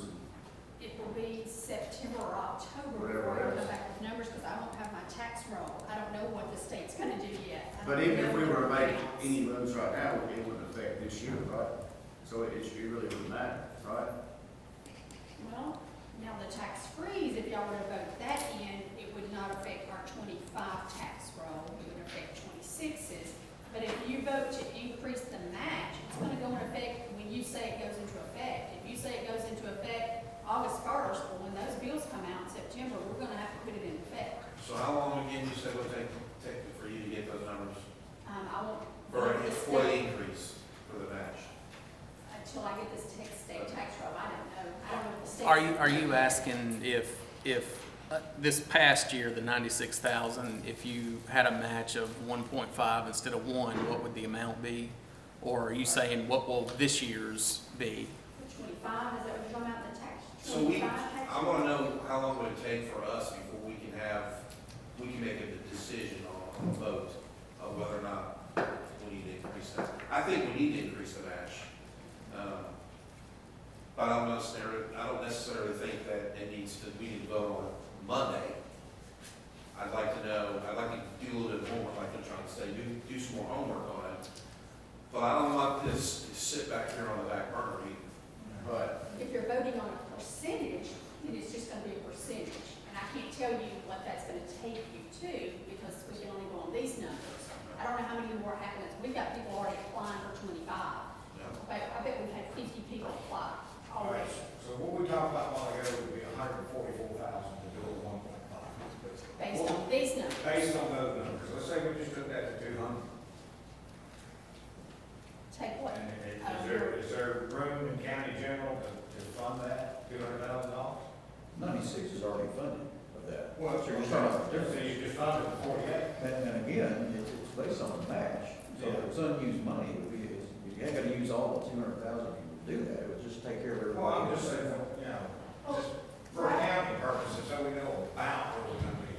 Because from what Cindy has said, there's no way to know, you know, who's gonna qualify, who isn't gonna qualify, and all that, how many people are gonna put in, how many people are not gonna put in, that have put in before. So, you know, we just gotta find a ballpark figure somewhere.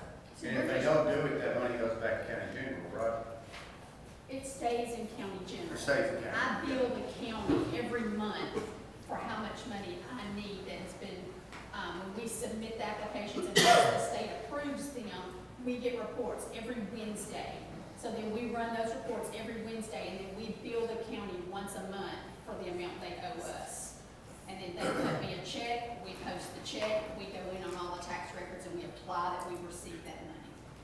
It's kind of a very reactive process.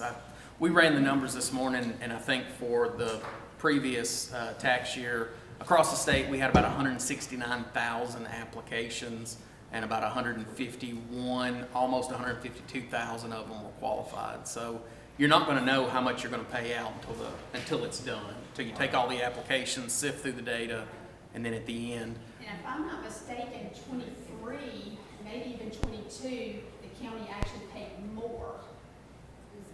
I think I was thinking it was 150,000, is what I was thinking for 23. But as the ratios have changed with the state, it's lowered what they've paid. So it's lowered what we've paid. So it's this year, this is a low number. This 96 to me is a low number. We're trying to make an amount be there that we don't know That you don't know what it's what gonna it be. is. Right. Why don't I we say a understand. percentage? Why don't we say this county is gonna pay 75%?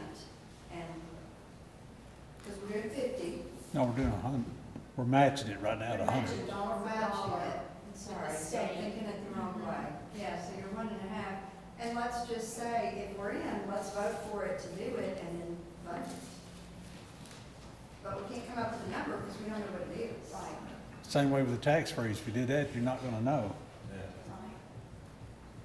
Right. But when you have people come on, you have some people that go off. If they die, we will, That's the thing that happens. but if they die, there's still probably another spouse that's gonna keep it. But if they move away, If they land move transfer to somebody else, that's another to facet. someone Or younger. they sell the land, or whatever. I mean, there's gotta be a going up and down. There is ownership changes to trust that, we kind of go through, even the people that, our application process is very stringent on the first time applicant. They're called DVs, disbursement vouchers.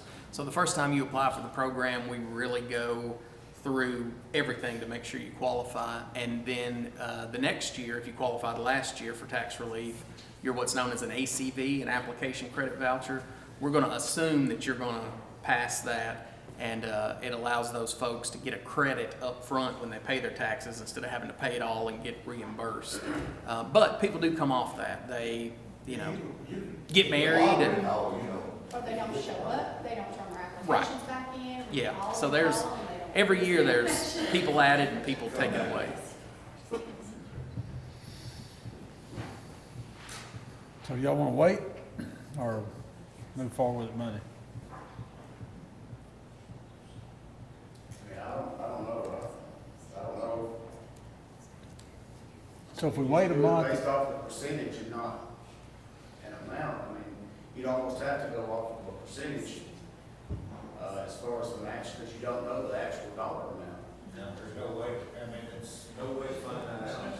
Too many variables. And someone, they may have paid $100 on this year, and I know that's a low number, but someone they paid $100 on this year, it may only be 80 in 25.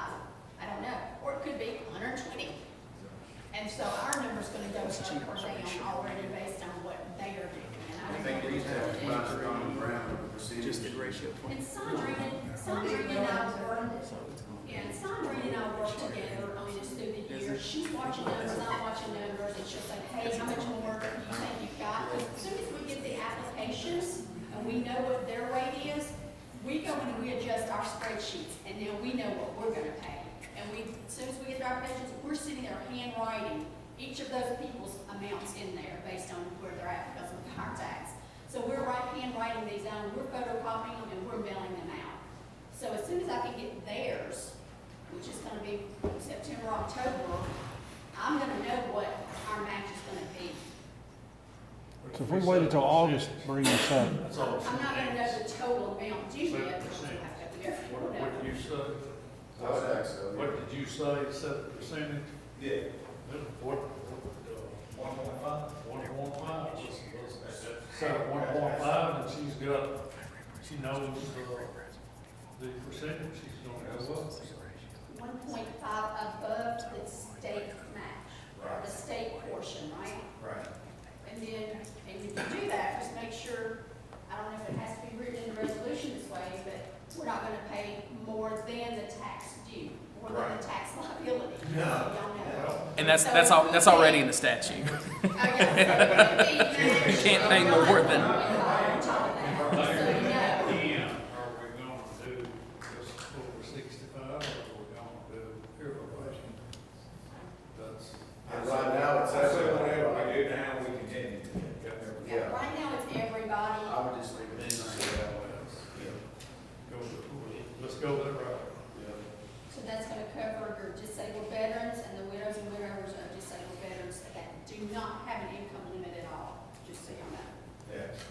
And that's Just currently. fine, and the state pays, most of the time they're getting more money anyways, because their value on the home is at 5,000 and not That's also on disabled, 100% veterans. 100% disabled veterans through the VA. I'm good with that. Leave it the same. so we're gonna put this on the agenda Monday night. Is that good? Yeah. Okay. Thanks, fellas. Nope. Thank y'all, appreciate you. Thank you for your service to Hey, guys, we got another presentation coming up, for the proposed development in Kingston Springs. Is it all right if we take a 5-minute recess? Everybody go with that? 5 minutes? Be back in 5.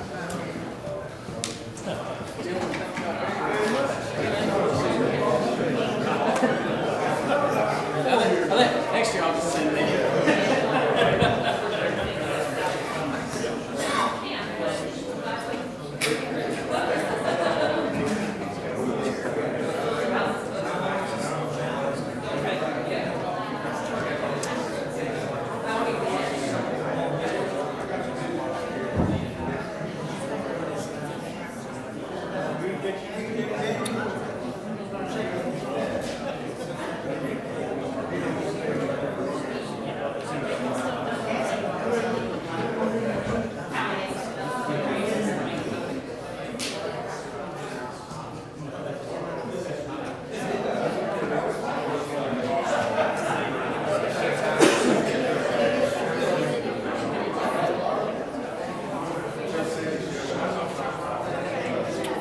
I'll be wrong.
I just would love to be able to stand to look all these guys in the eye. Yeah, for sure.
You part of the presentation? I'm leading it. All right. I'm giving it. All right. I asked if it's okay if I stand.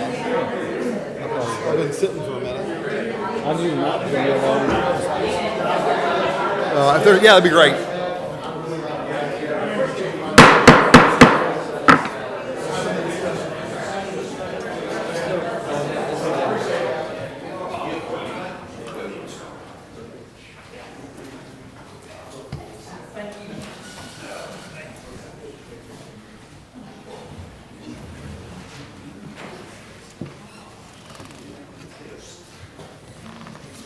All right, guys, we have Mr.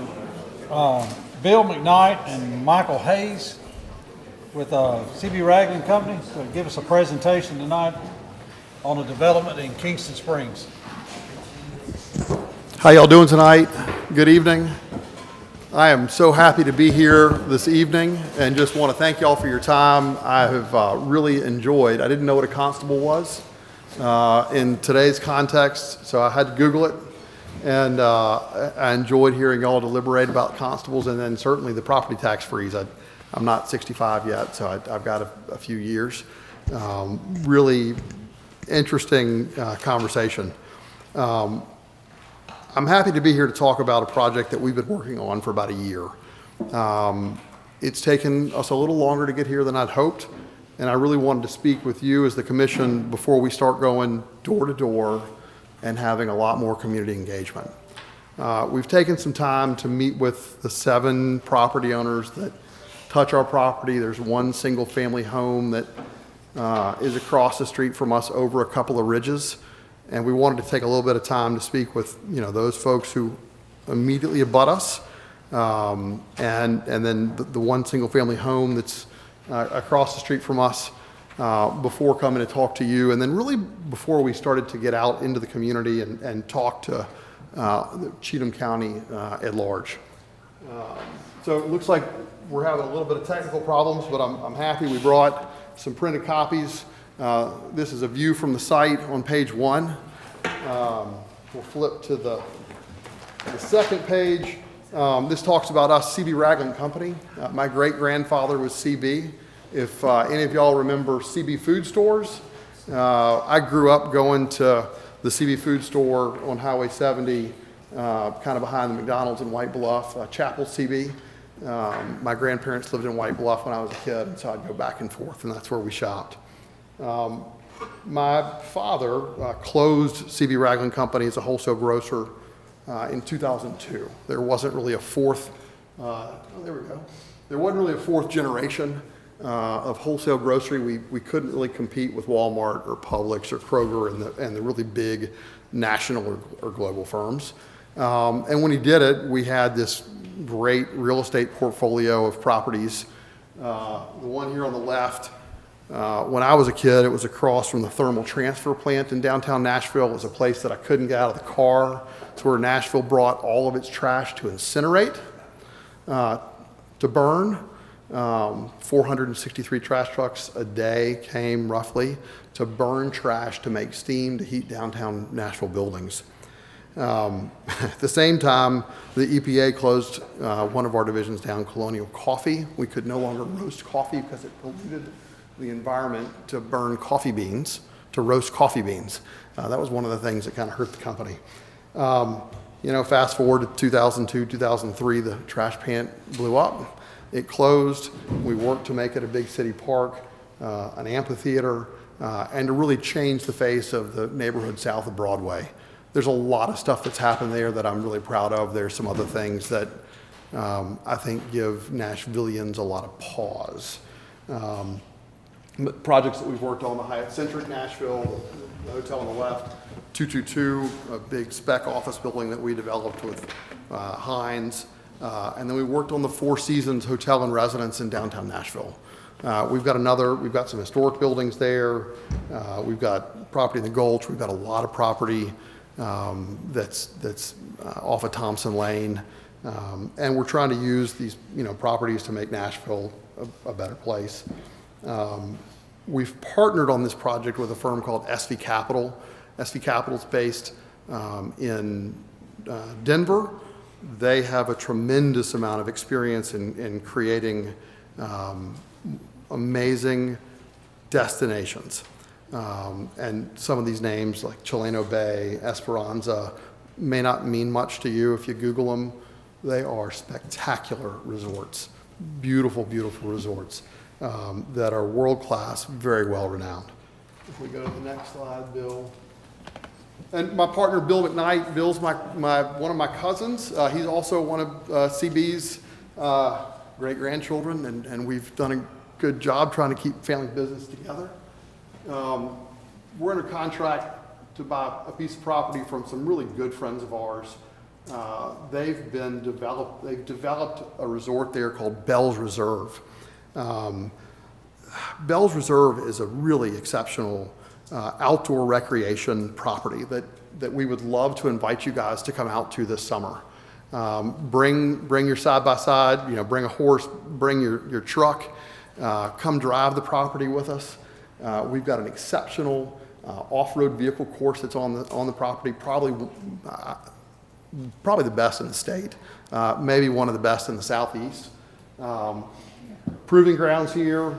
We've had tourists come out, Nashvillians come out, Middle Tennesseans come out, folks from Cheatham. I sat down on a fellow's porch last week as I'm knocking on doors and going through there, and he's like, one of the wives, she's like, oh, I took my car out there, and he'd never heard of it. And she drove on this course. She figured out what, somebody taught her what all those buttons mean in her car that she's never used. And he said, if you ever have to go across the interstate, you press that button and you can get through. So it's a beautiful property. We're going to reach out to you guys today. This summer we'll reach out to other members of the community this summer and invite you to come to the property and learn a little bit more about what we're working on. You can see here, there's existing trails throughout the property for hiking, for mountain biking. There's over 1 mile of frontage on the river with a creek at the top that feeds into the river. Some of the activities, today there's mountain bikes that you can rent or electric bikes that you can rent. There's some kayaking. I enjoyed the discussion tonight around people who live permanently or semi-permanently in trailers or pop-up trailers. You can rent through Hip Camp. If you want to come stay on the property, they have some trailers, really cool little pop-up trailers with air conditioning and a toilet built in that has to get pumped out that you can rent and stay on the property. So our concept, it's to enhance what's been developed today at Bell's Reserve. And instead of sleeping in a tent or sleeping in a camper, this resort has been developed as an agritourism resort that exists there today under the state's agritourism permit.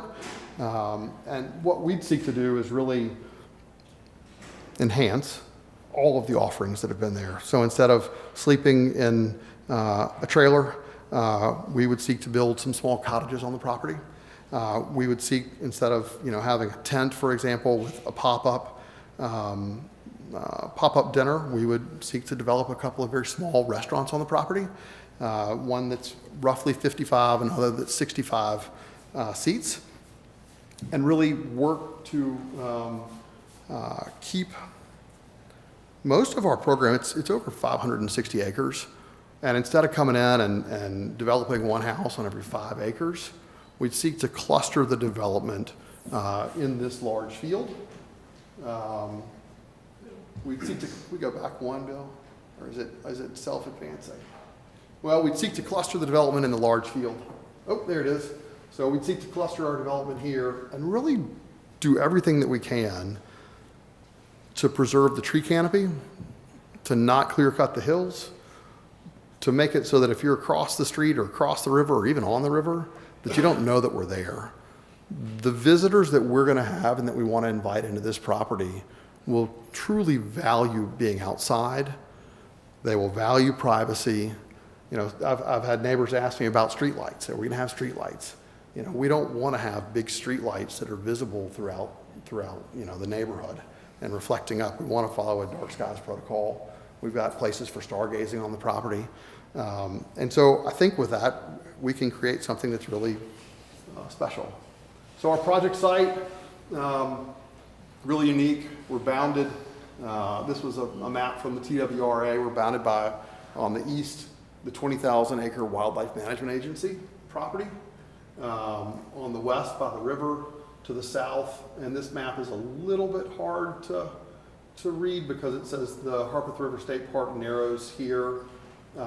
There's actually one tract that on the TWRA's map doesn't reflect in this, but that's our project location. We're just off of Old Cedar Hill Road. Let's hit the next slide. 560 acres in total with that pasture on the left.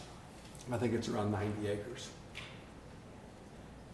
So here are just some various views from the site. I don't know if any of you guys have ever walked the site or been close to it, but it's really just an exceptional piece of property. So one of the things that, I said it's taken us a long time to get here. Before we presented to you, before we created the master plan, we went out and we did a survey of the site. We've traced title back to the 1870s. We flew a LiDAR on a plane to go over the site to look at how the site drains. We did geotechnical soils analysis to look at where the rock is and where you could have competent building sites. We wanted to be really sensitive to all of the topography, all the trees, certainly where the water flows, to then develop a site plan that would allow us to conserve as much of the natural environment as possible. We looked at where we have views. Oh, there we go. And we developed a master plan. Master plan has 80, and I'll say this is still in flux, but we've honed in on 80 small cottages that are averaging about 845 square feet. Now, those cottages, we've said it's a hotel to people, and they think it's a Hampton Inn or a Holiday Inn or it's a 4-story building. It's a collection of small cottages that we would develop into the tree line together with 40 branded residences. And so if any of you guys have been to a hotel, for example, like I mentioned the Four Seasons, there's the Four Seasons Hotel and Residences that was in the picture previously. That was a high-rise condo building that has residences that people either live in or for the most part they don't, and they rent them, and you can go on the website and be in a 2-bedroom or a 3-bedroom. For us, we would have 40 branded residences together with 80 cottages. And one thing that I want to make clear too, instead of being taxed, listening to the tax debate this evening, as single-family homes, it's one resort, it's one property, it's one ownership group, all taxed as commercial. As we get later into into this presentation, you'll see the economic impact, potentially, if we're successful, of a resort like this. So this is how we've begun to lay out our site plan. we've got on the right the 40 branded residences, and in the center, where it says Sycamore Point and Harpeth Landing, let's hit the next slide. We've got the main part of our program. And all of this, you guys can take these home if you'd like. It's laid out in our presentation. This is still something, like, we haven't engaged our architects yet. We do have Hart Howerton, another group I'd recommend looking up. They're a world-class master plan architect, interior designer, branding concept firm. Really, really exceptional people who've helped us lay this out. But we've developed on the bottom, or we would plan on the bottom kind of left corner, a farmstead area. A farmstead would be a place where we would grow produce. We would really seek to have a very strong farm-to-table dining program. We'd also want to partner with and work with Cheatham County farmers. So if somebody's got an heirloom tomato or an heirloom blueberry or blackberry or something that they're growing that's really special, we'd love to bring that into our project. We'd love to work with them. Somebody might have a special chicken that they give certain feed. I can tell that story, and I can celebrate, and we can celebrate Cheatham County and what's happening here, and work with farmers and work with producers to really do something special. So that's the bottom left corner. In the center, we'd seek to, can we go to the next slide, Bill? In the center, we've got kind of the main area.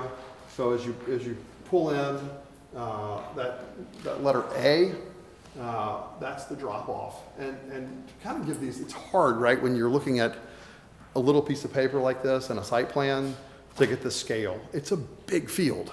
And when you drop a building that's a little bit smaller than this one in, it's hard to read that on paper with like letter B and get the sense of the scale until you're actually standing on the site and see how big the field is and how small, these cottages might be, 20 by 40.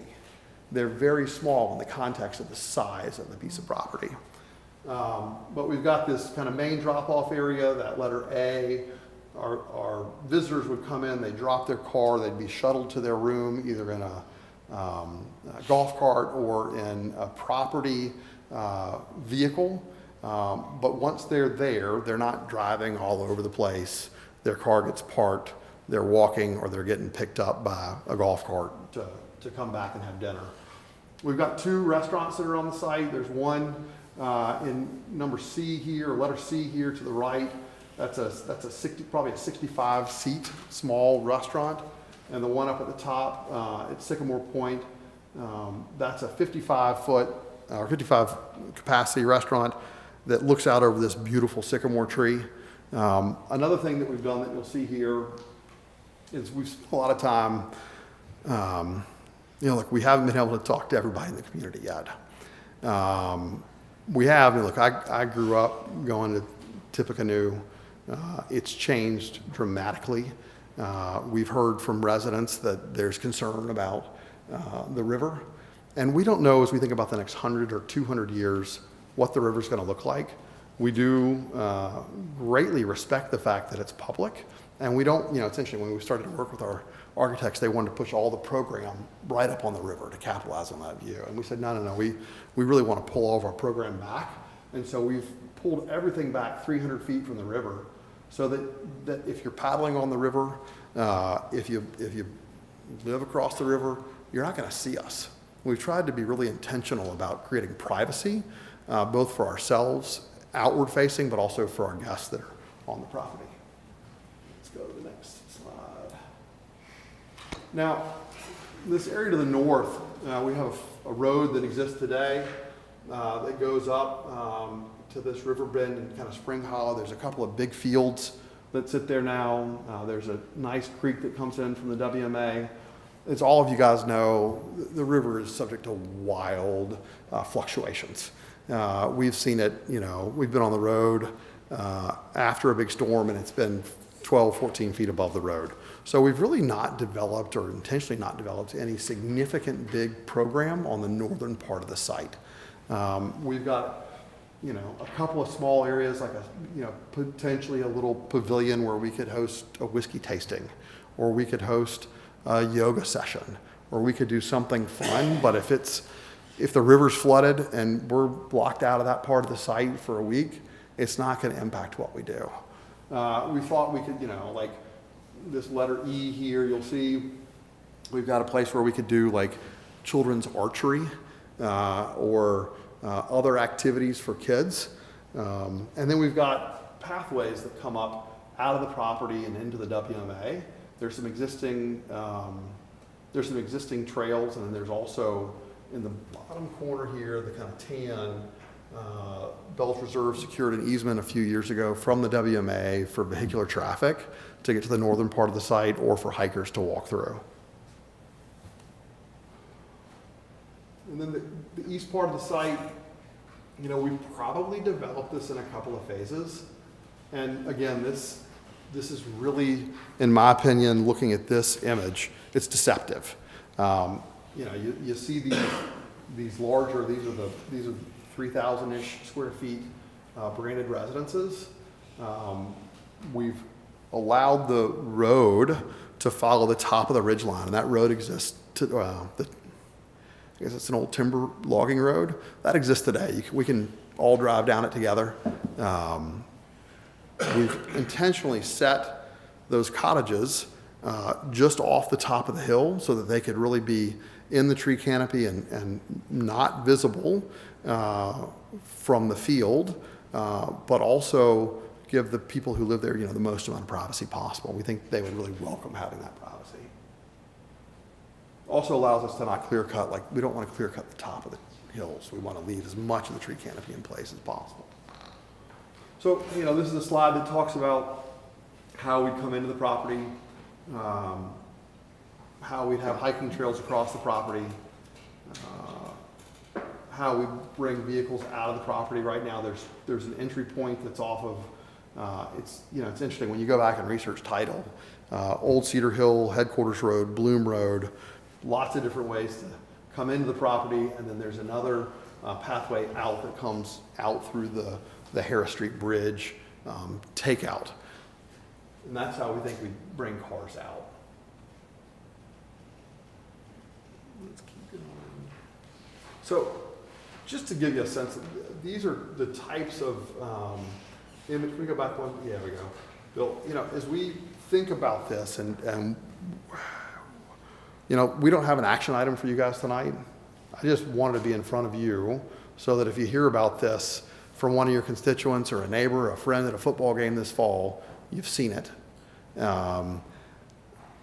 As we think about the project, though, we really want our guests to connect with nature. That's what's so beautiful about Cheatham County, that you're close to a lot of things, but you still have especially with the WMA, so much beautiful, beautiful land. And so we would, share these pictures with our architect and say, look, we're trying to create things that, are family friendly and that are celebratory and that have these great views back, the views of the hills. I've brought people on the property and said, it's like you're in a mountain, that you've got these mountainous views across the hills.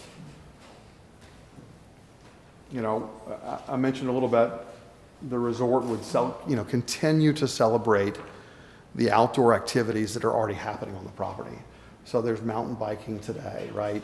I'd say not every, probably half the times I've been there over the last year, I've seen an eagle flying over the river. We didn't stage it. You bring a potential partner out and they see that, how did you stage this? And we're like, no, it's just, they're here and it's beautiful. You all know about the turkeys. There's a lot of turkeys, there's deer. Here, these are some images that talk about the farmstead that we'd like to build. So a nice, probably 4 or 5 acre plot, a food stand down, on the southern end of the property. This picture in the top right, we're not going to have any live lobsters. No crawfish out of the river. We probably will have a hen house, and we'll want to collect fresh eggs. There's nothing that tastes better than really fresh eggs in the morning. We'll want to create a place that is celebrated, where people from Cheatham County can celebrate great things, birthdays, weddings, anniversaries, but not just Cheatham County. People from all over the place would come and really enjoy this piece of property. We want to be super family friendly, and be a place that you could bring your children, and maybe it's s'mores after dinner, right? Maybe it's a bike ride, maybe there's a small kids club where if you want to go to the spa and have a massage, or you want to go fishing, you can drop your little kids and let somebody take care of them for a few hours. So I would encourage you guys to all, if you haven't already, like look at Blackberry Farm. The Bell family in East Tennessee has created, over the last 40 or 50 years, I think one of the most exceptional resorts on the East Coast, if not the country. They're proud of it. You know, they've done really well.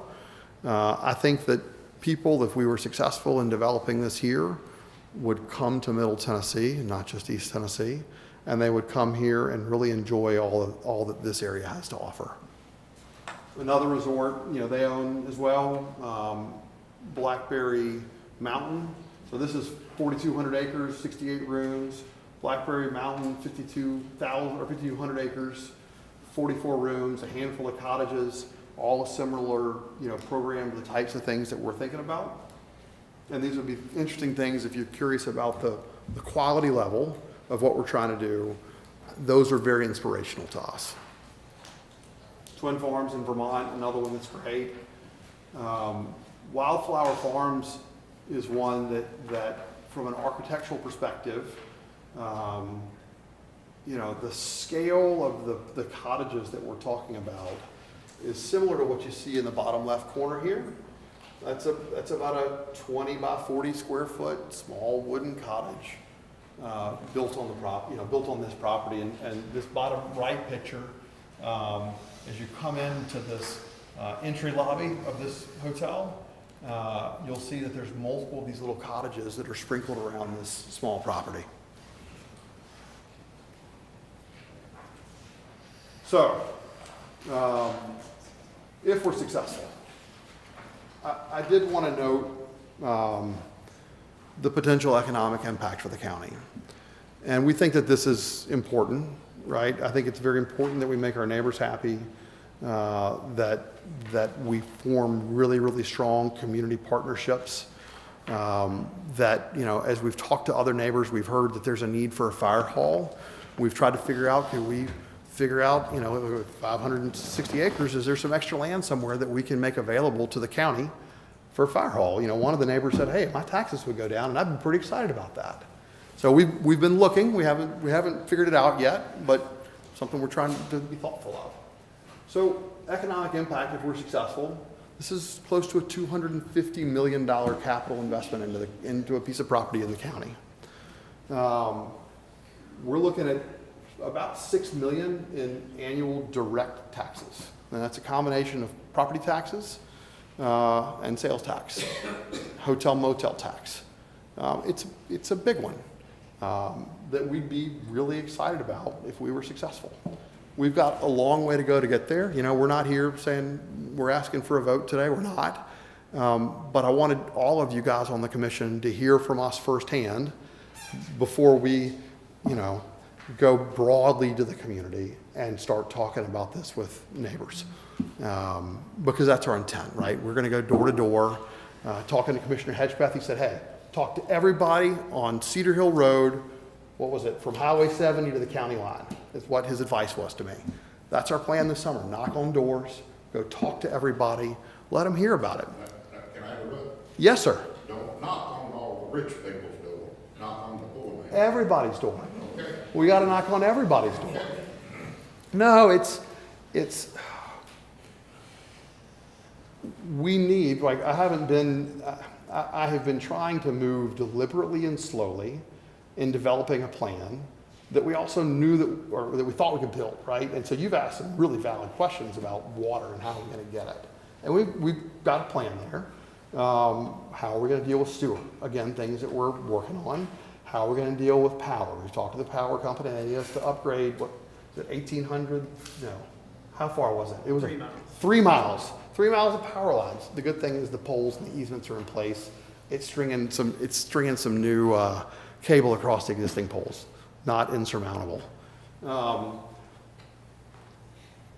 think another thing that I find interesting for this county and for really any city or county, the direct and indirect jobs. And there'll be jobs during construction. To the extent that these are a collection of one-story buildings, it's not a terribly long construction period. I'm accustomed to building, you saw some of the high-rises that we built that are 20 and 30 stories with big underground parking garages where we're hoe ramming or blasting rock for 6 months. We don't have any of that. So we've got a small construction period, and then we've got a period where we're going to build this resort, and then we'll open. And the types of jobs that we would create here, they offer a career pathway for kids out of high school. You know, an example, our general manager at our Hyatt Centric downtown, she started in the food service department at a Hyatt in Texas and worked her way up. She's been with Hyatt for 20 years. She leads a staff of 40 or 50. She worked her way up through food service, and she was able to travel. She's got, you know, as a part of her job, and she's got great health benefits, great vacation, and hiring into the county, especially, like that's a place we have to lean in, because those people that live here, kids that live here that are looking for a job, or young adults, they can tell the story of that farmer, of that, you know, whoever is raising, hey, like my grandfather raised this breed of cattle, and it's special because of X. They can tell that story far better than somebody that we've hired from Kentucky, right? Like, being intentional about hiring people from Cheatham County, training people from Cheatham County, and giving them a career is really, really important to us.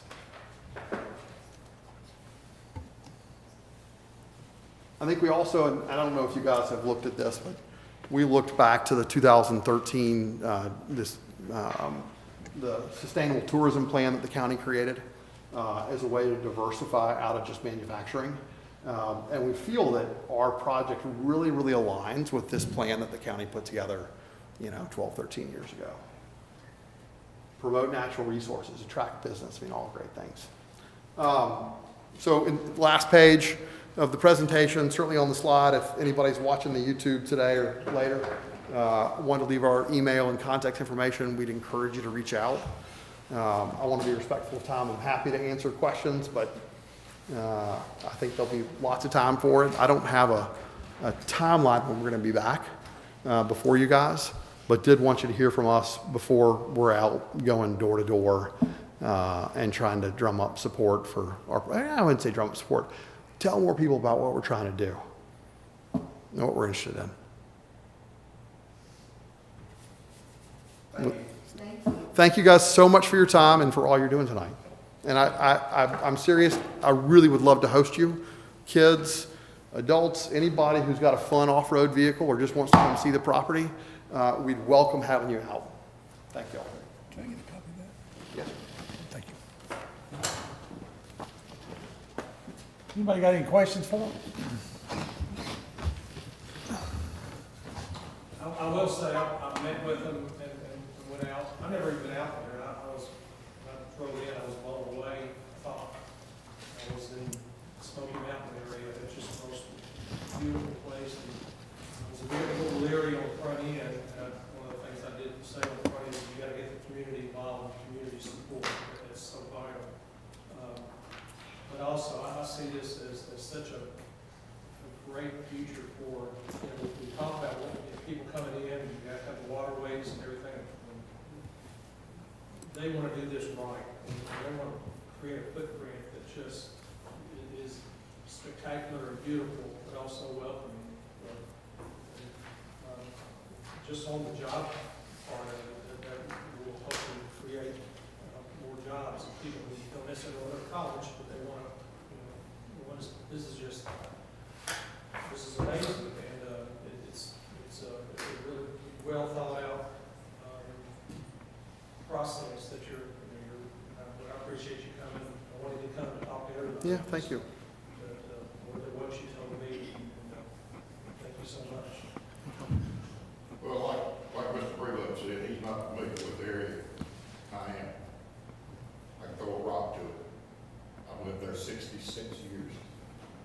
And, you ain't looking at nobody that knows that area, no better than me. I know what that river does. I thought it did, until 2010. I know what's already there now. You can only put so many eggs in a basket. And any of you that ain't never lived over there, had any dealings with Cedar Hill Road in the summertime, you don't know what's going on. I've got 225 people here. This is not something new. I met with Mr. Hayes, Yeah. what, 4 months ago? December, and then we spoke again on April 1st. I told him what he said, get the consent of the community, the 6th district, and I don't have any choice but go with what the people say. I got 225 names here in opposition to this, and I can't believe that you ain't got a bunch of calls in opposition.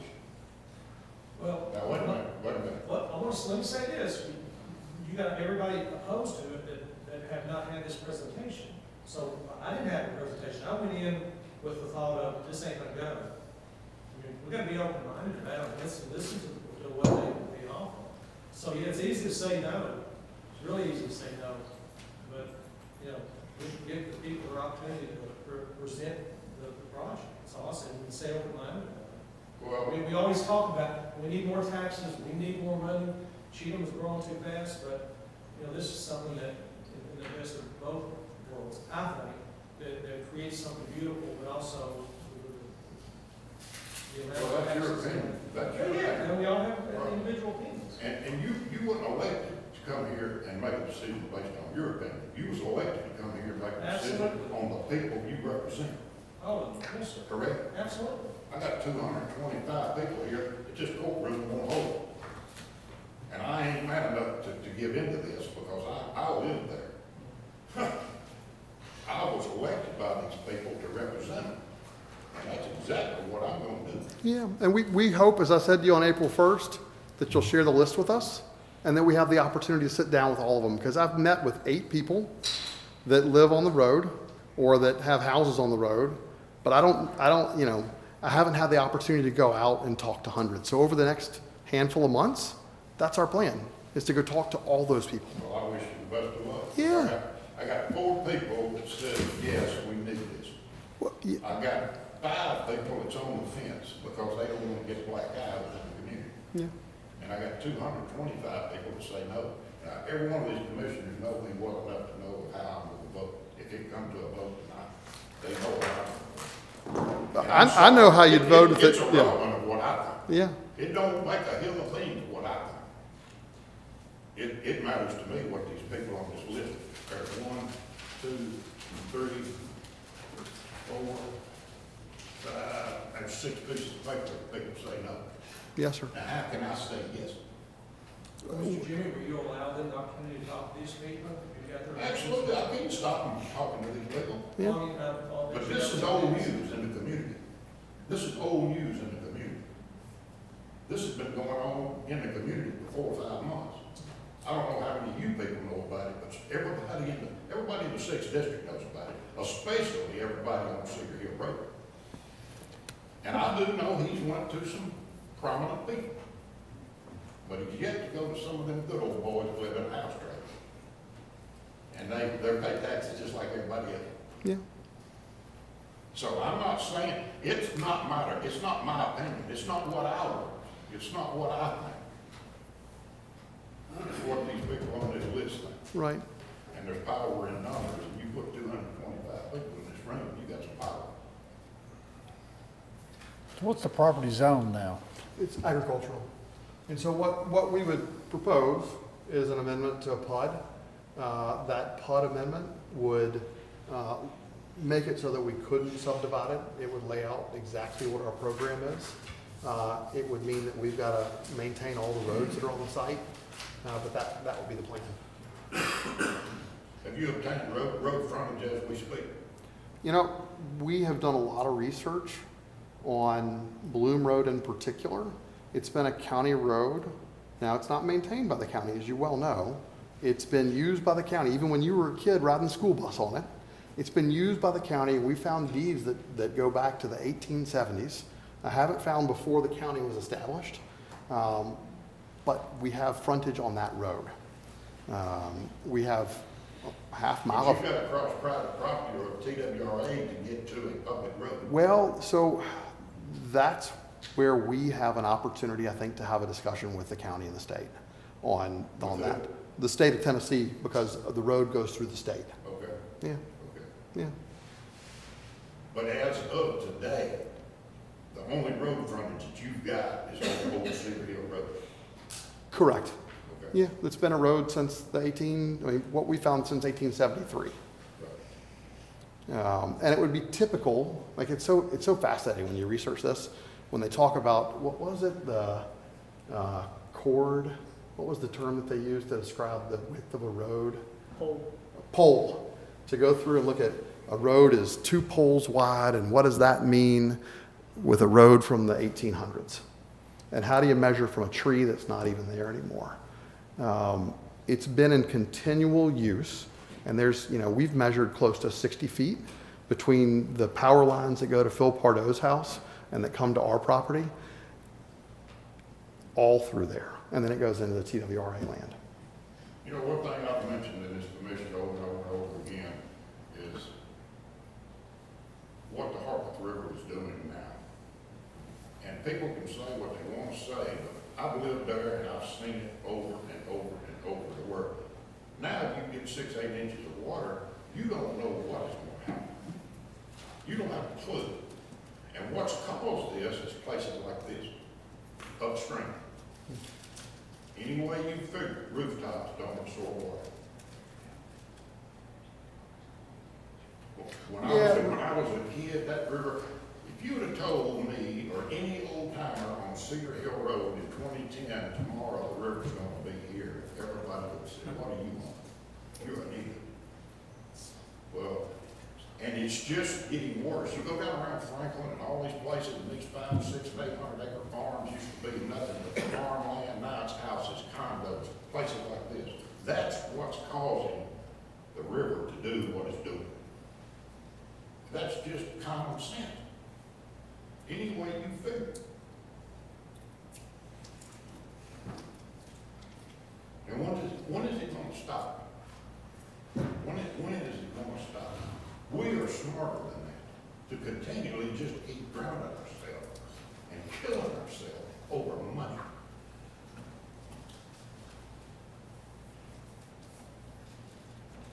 Okay. Anybody else got a question, comment? All right, I appreciate you coming out. Thank you so much for your time. We'll be seeing- It was so nice to meet all you guys, and I do look forward to continuing the conversation.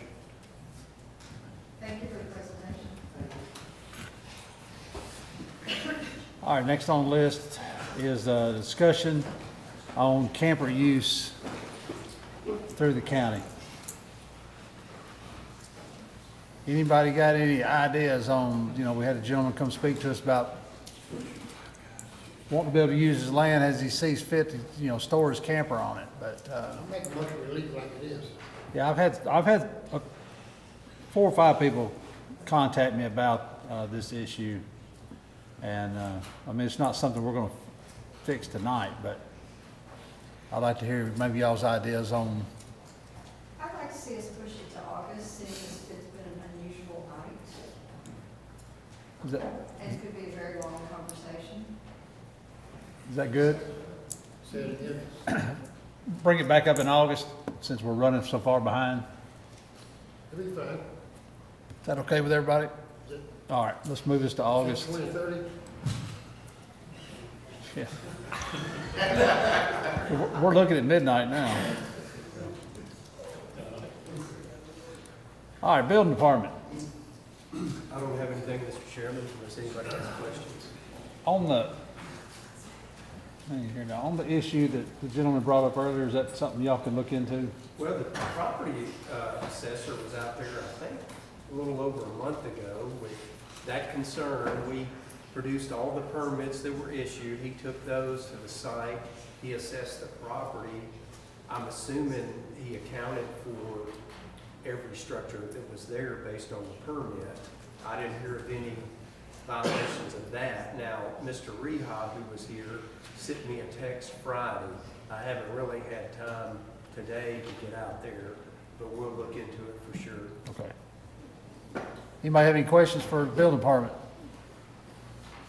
All right, budget? Thank you, Chairman. The Budget Committee did meet this afternoon in regular session and reviewed the following items. First item, item 1, budget amendments for the county general. We have the first item there, $640,051.54. What this is every year, as the budget ends on June 30th, any open POs that we have are shut down and then reissued in the new year.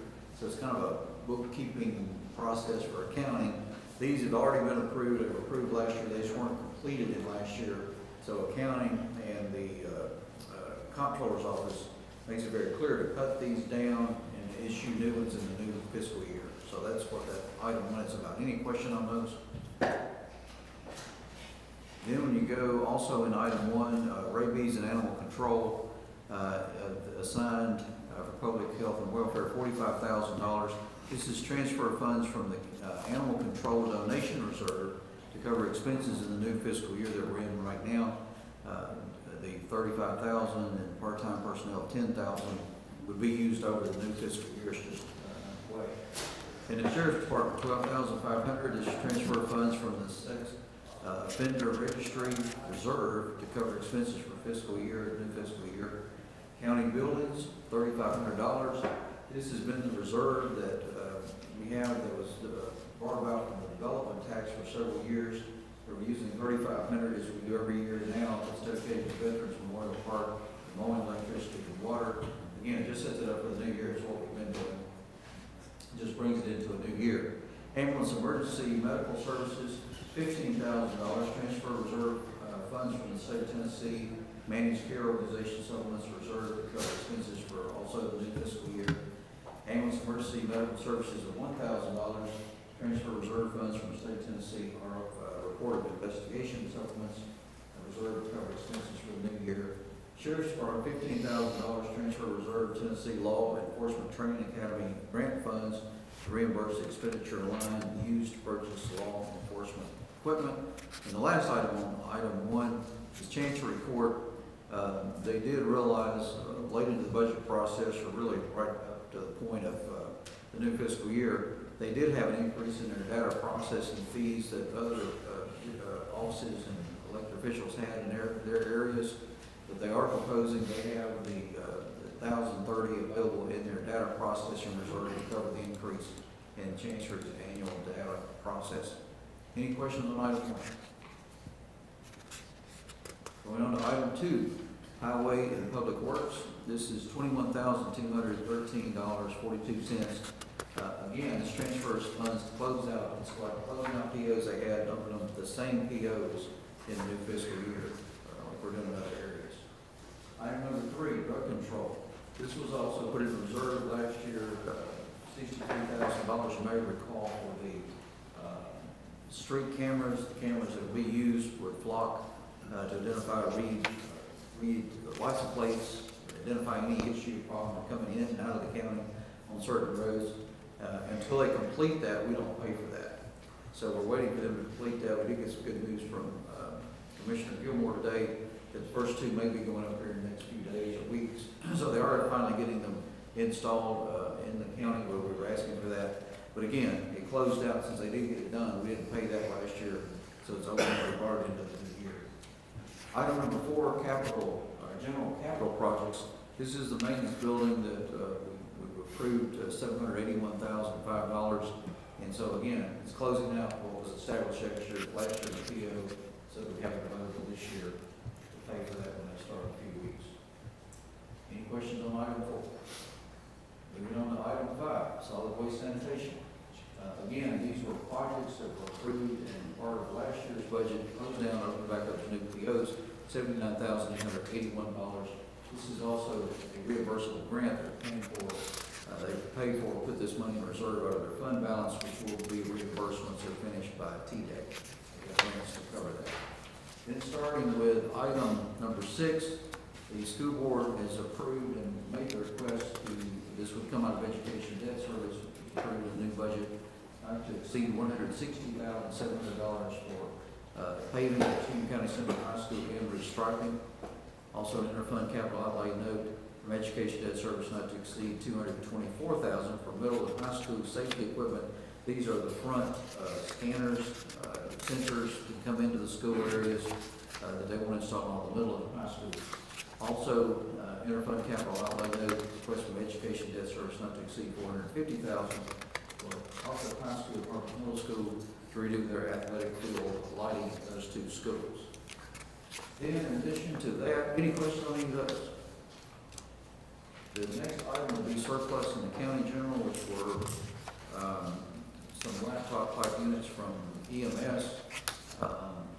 EMS has 4 Panasonic Tough books that are coming out of use, and he's asking to, it says they're at the end of their life, and when surplus, the items can be disposed of.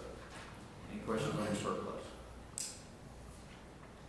And that's what, and all these items were approved by the budget committee and sent on to you all tonight in a 5-0 vote. Anybody have any questions on the budget items?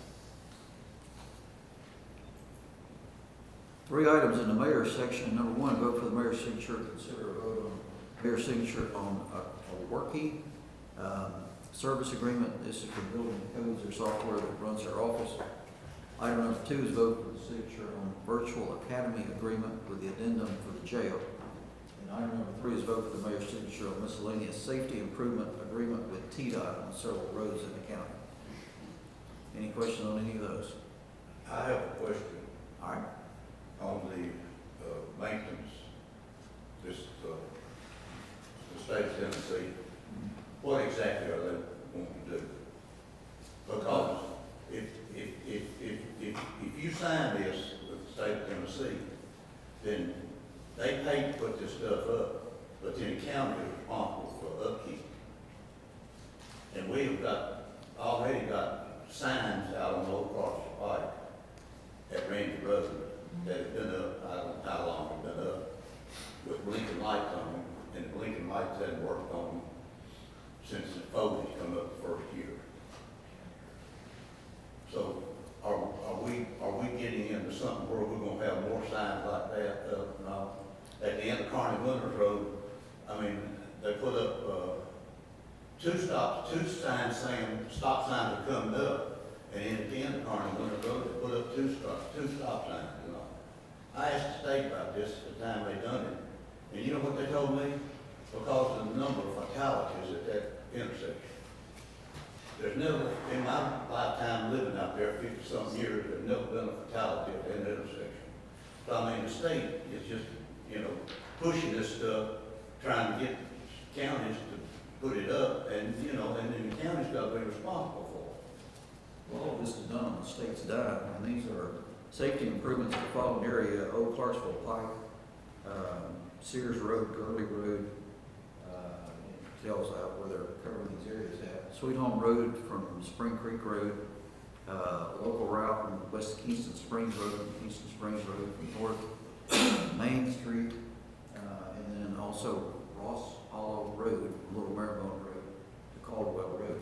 And again, in the past, they do the improvements as you're indicating, Commissioner No, and again, it doesn't obligate the county to keep those up. It don't? Yes, sir. And it's on their dime. Well, I tell you what, you read this right here and you tell me, not. That is the agreement. The state makes the improvements and the county makes them. That's exactly right.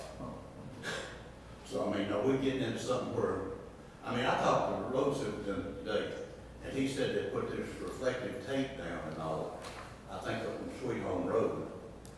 And when they go through there with their machine, get the snow off, machine takes it off, and then they have to come back and replace it. So, I mean, that's wasting money. So do we really want to sign this without knowing what you're signing? Well, I think we need the safety improvements in these areas. Why would we not want the safety improvements? Well, yeah, but what is this? What are the safety improvements? That's what I'm asking. What can be road signage, it can be the reflective items. Like putting 4 stop signs out in the car and windows? Now, that's a real safety advantage. Put signs down on, Old Crawford Pike with blinking lights that don't work. You can't even see, I mean, I got pictures on my phone, I'll show you. I took them today, you can't even see the signs because of the foliage you grow up around. Yeah, Bob Binkley here talking about it, man, Good. Give everybody something to think about. Anybody else got any questions? And I'll reach out to Mr. Binkley tomorrow too. Anything else? What was that, Tim? I'll reach out to Mr. Binkley tomorrow about some of your concerns, see if he knows. I mean, I know they put up signs, I mean, Sweet Home Road, I know some of the other roads, but Sweet Home is curvy. Surely they're gonna put up signs talking about the curves and, but, anyhow, well, I'll talk. Right down Old Crawford Pike before you get to the. I know what you're talking about. road And check, see what, I mean, my phone don't lie, I got pictures on it. Oh, I believe. All right, anybody else? How long have been problems? Do what? How long have those signs been unoperable? A long time. Pretty much ever since it went up because they're solar panel. And if the sun don't shine on the solar, it don't work, and the foliage is. I understand that, I think it's something we ought to pass along to Mr. Binkley or whoever the road superintendent was at the time to try to correct it.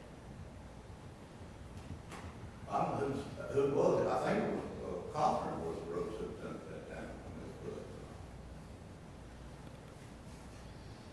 All right, Mr. Bly?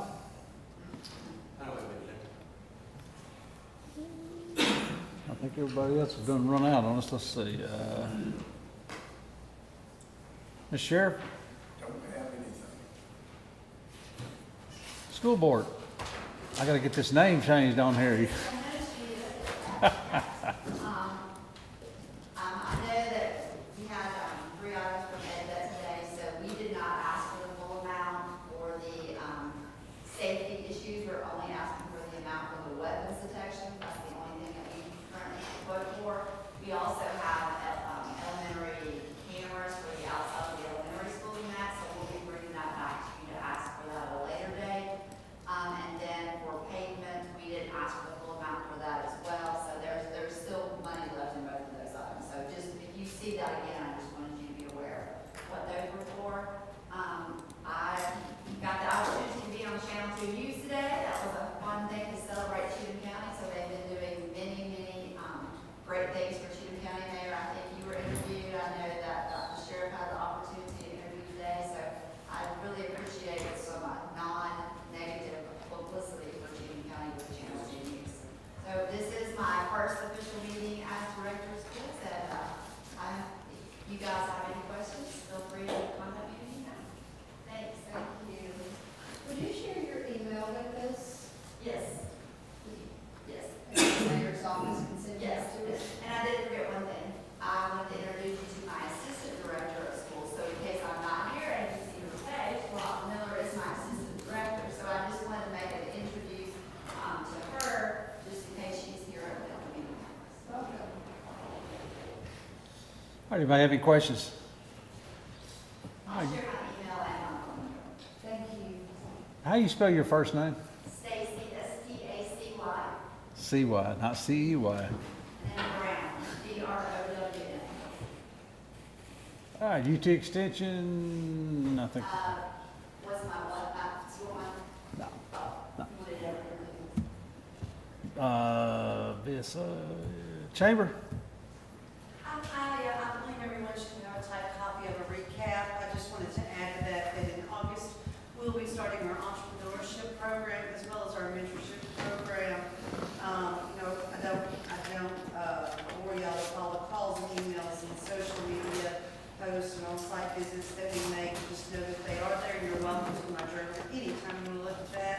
We did just add TriStar North Christine Lundberg.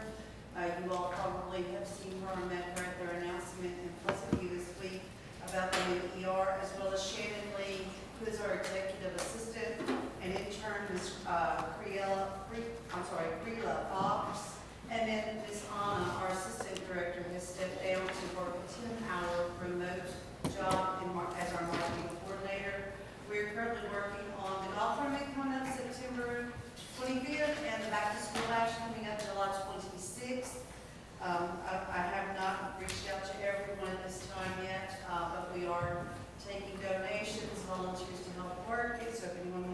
part of that. We welcome you to come and enjoy that morning with us from 9 to 12. There'll be 3 events going on in River Bluff that day, so it'll be a great family fun day there at River Bluff with the Touch a Truck, the Farmers Market, and the Back to School Bash all going on.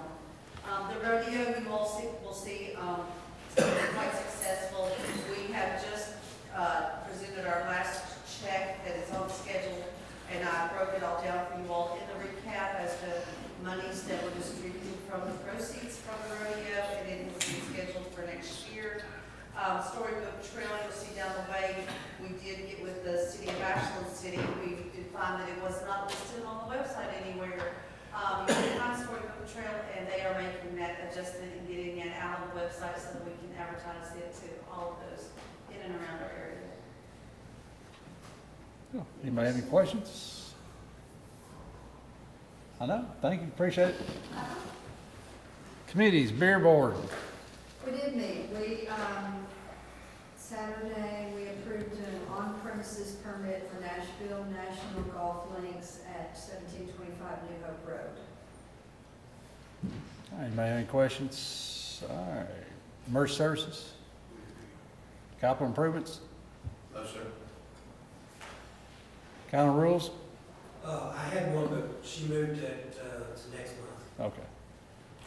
Road and bridge? No, did not meet. Anything else? Have I missed anybody? Yes, sir. Oh, we did forget something. I'm sorry. Hold on. Go ahead. Mr. Mayor, did we go over Oh, I'm sorry, we did have that. revised 25, 26? We did have something late the day come out of accounting. They submitted the budget and everything that was approved last month. And they did find an error in the totals. Now, the good thing is, it's an error just in the individual totals. It doesn't impact the overall budget. So we will be asked in the budget portion on Monday night, it's the appropriation side, so some of those numbers have changed. So just to make it clean, it has to be changed, but the tax rate, any of that did not change. It had no impact on that. So just to have all their ducks in a row, they'll resubmit that part to the state, so before they approve the final budget from the state level. But we will have that again, and I apologize, I was added late to the meeting today. So that'll be on the agenda Monday. Okay, Mr. What you got? I just wanted to tell y'all a couple things about this gentleman.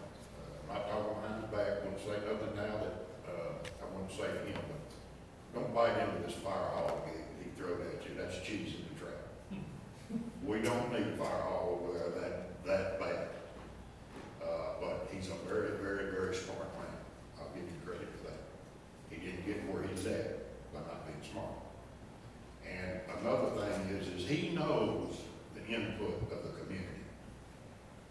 He knows that nobody there wants this. He knows that. He don't care. He's a money man. All right, anybody else got anything? Any announcements? Motion to adjourn. Motion second?